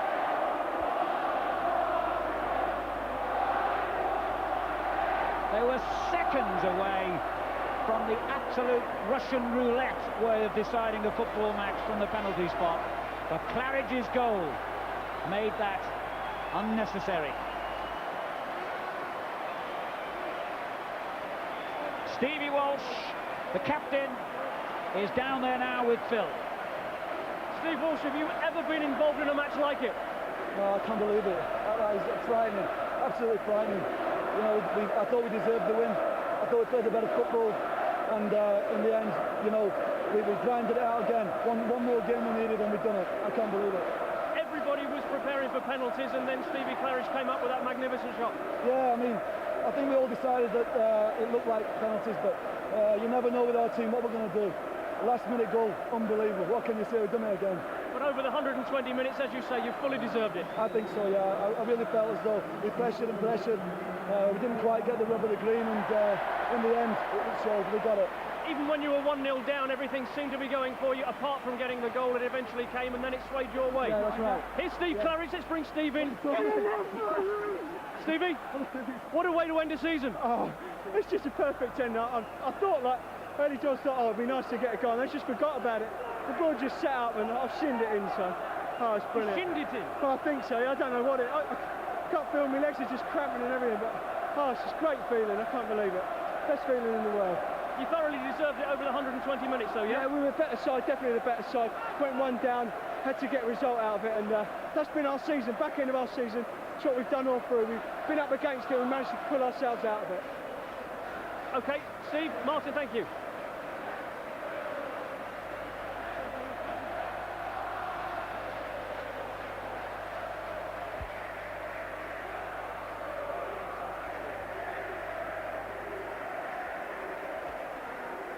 So Steve Walsh takes the Leicester players up those famous Wembley steps for the trophy that goes with the prize that really matters. Sporting applause from the Crystal Palace players and coaching staff. But Wembley is about winners, and Leicester City are deserved winners today. What a dramatic end to a wonderful match. And Steve Walsh will not be allowed to go without a handshake every step of the way.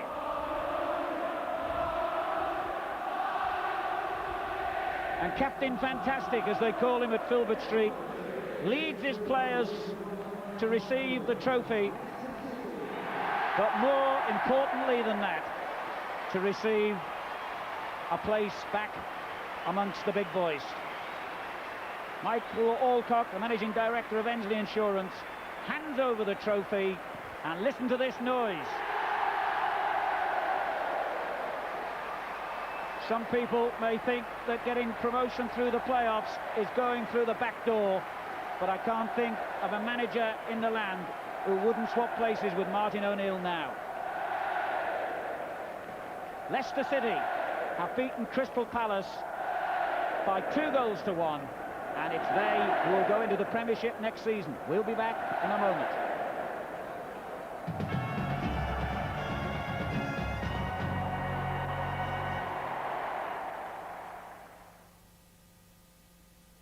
What's the big deal, Bob? 10 litres of Dulux Brilliant White Emulsion, now just $16.99. So it'll be all white on the night.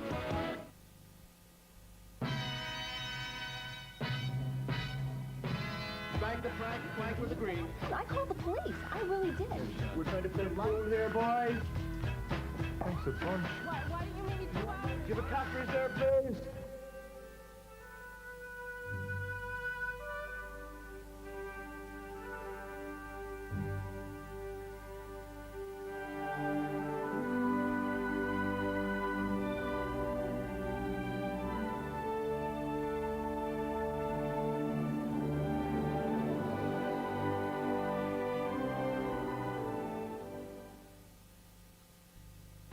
Cast, all change. 4 hit singles, 1 great album, out now. If you find one of Doritos' 10 million free scratch cards, you could win up to £1,000. Or on the next scratch, lose it all. Are you man enough to risk it? Do you dare do a Doritos scratch card? I phoned for a copy of the Apple Tango pin-up calendar, and it hasn't done me any harm. And Ferdinand steps up. He shoots. Way, enough the toast, Kevin. New football sugar bubs with chocolate and banana flavour cornballs!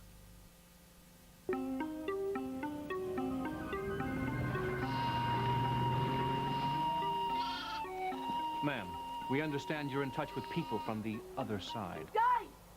Di! Put these away for me, Di. Is it true you're in touch with the other side? Oh, yes. Oh, Mrs. Jones, Seven's the post. They may be in a faraway place now, but that's no problem for me. Can you demonstrate your ability to contact the others? If you like. You use a mobile phone? Oh, yes. With the Vodafone digital network, you see, I can easily reach people on the other side. Or Festinio, Betrasacoid, Llanfair, Pwllgwyngyll, Goger, Wynrobert, Llantysilio, go, all over the place. Winner, I have a couple of funny city folk here. Could you have a word? I guess we'll have to keep on looking. The Vodafone network You are not alone. When I got rid of my grey hair, I wanted a natural look, so I didn't take any chances. I used a sure thing for a natural look called Just for Men. Apply Just for Men and in 5 minutes rinse. Especially timed to blend away grey, bring back your natural look, and condition hair. It's a sure thing. Just for Men, a sure thing for a natural look. For 10 days only, Coles, the complete home furnishers, present their greatest ever offer. Firstly, choose from one of the largest selections of brand name upholstery, dining furniture, beds, bedroom furniture and carpets in the Midlands. At Coles' everyday low prices. Pay nothing, not even a deposit, until January 1997. And then take up to 3 years interest-free credit. It's an offer so amazing, we have to limit it to 10 days only. Buy now, pay later, and afford it all at Coles. At Bilston, Stoke-on-Trent and Stuart Edwards, Bedworth.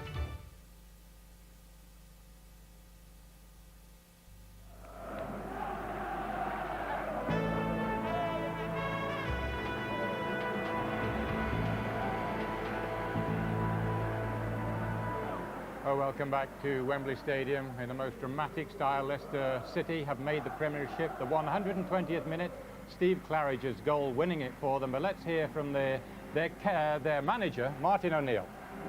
Martin, to say that was dramatic is an understatement, isn't it? Understatement, Phil. I thought we deserved it. I thought we were absolutely brilliant. I was dreading penalties, I've got to admit, and there couldn't be a nicer time to score a goal. I'm sorry, I'm completely hoarse. What was the feeling when that goal went in? Oh, just one of the greatest moments of my life. Absolutely fantastic.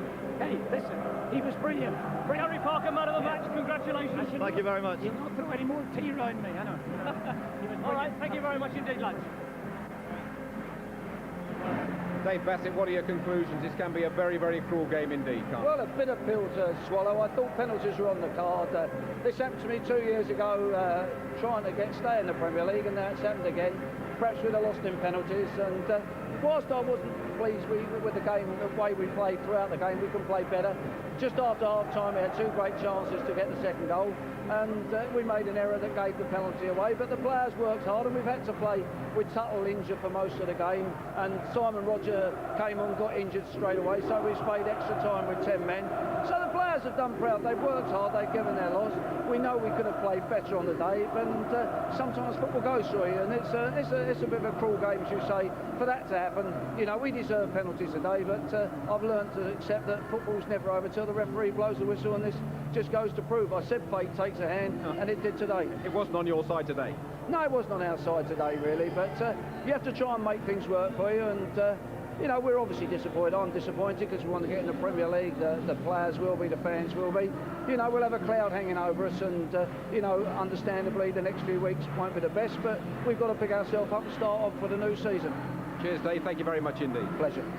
Well, we're almost out of time, but let me just remind you that with Euro 96 a matter of 12 days away, our Euro Countdown programme, that's on Wednesday night, and then a week on Wednesday we have a preview programme, that's on June the 5th, and it all starts for real on Saturday, June the 8th, when you can see only on ITV and live from Wembley the opening ceremony.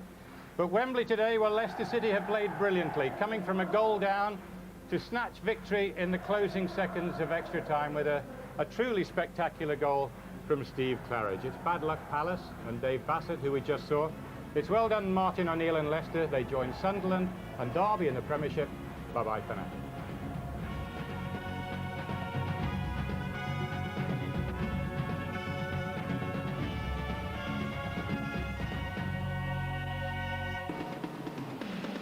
Terrifying scenes. You can't imagine motorway madness to this extent.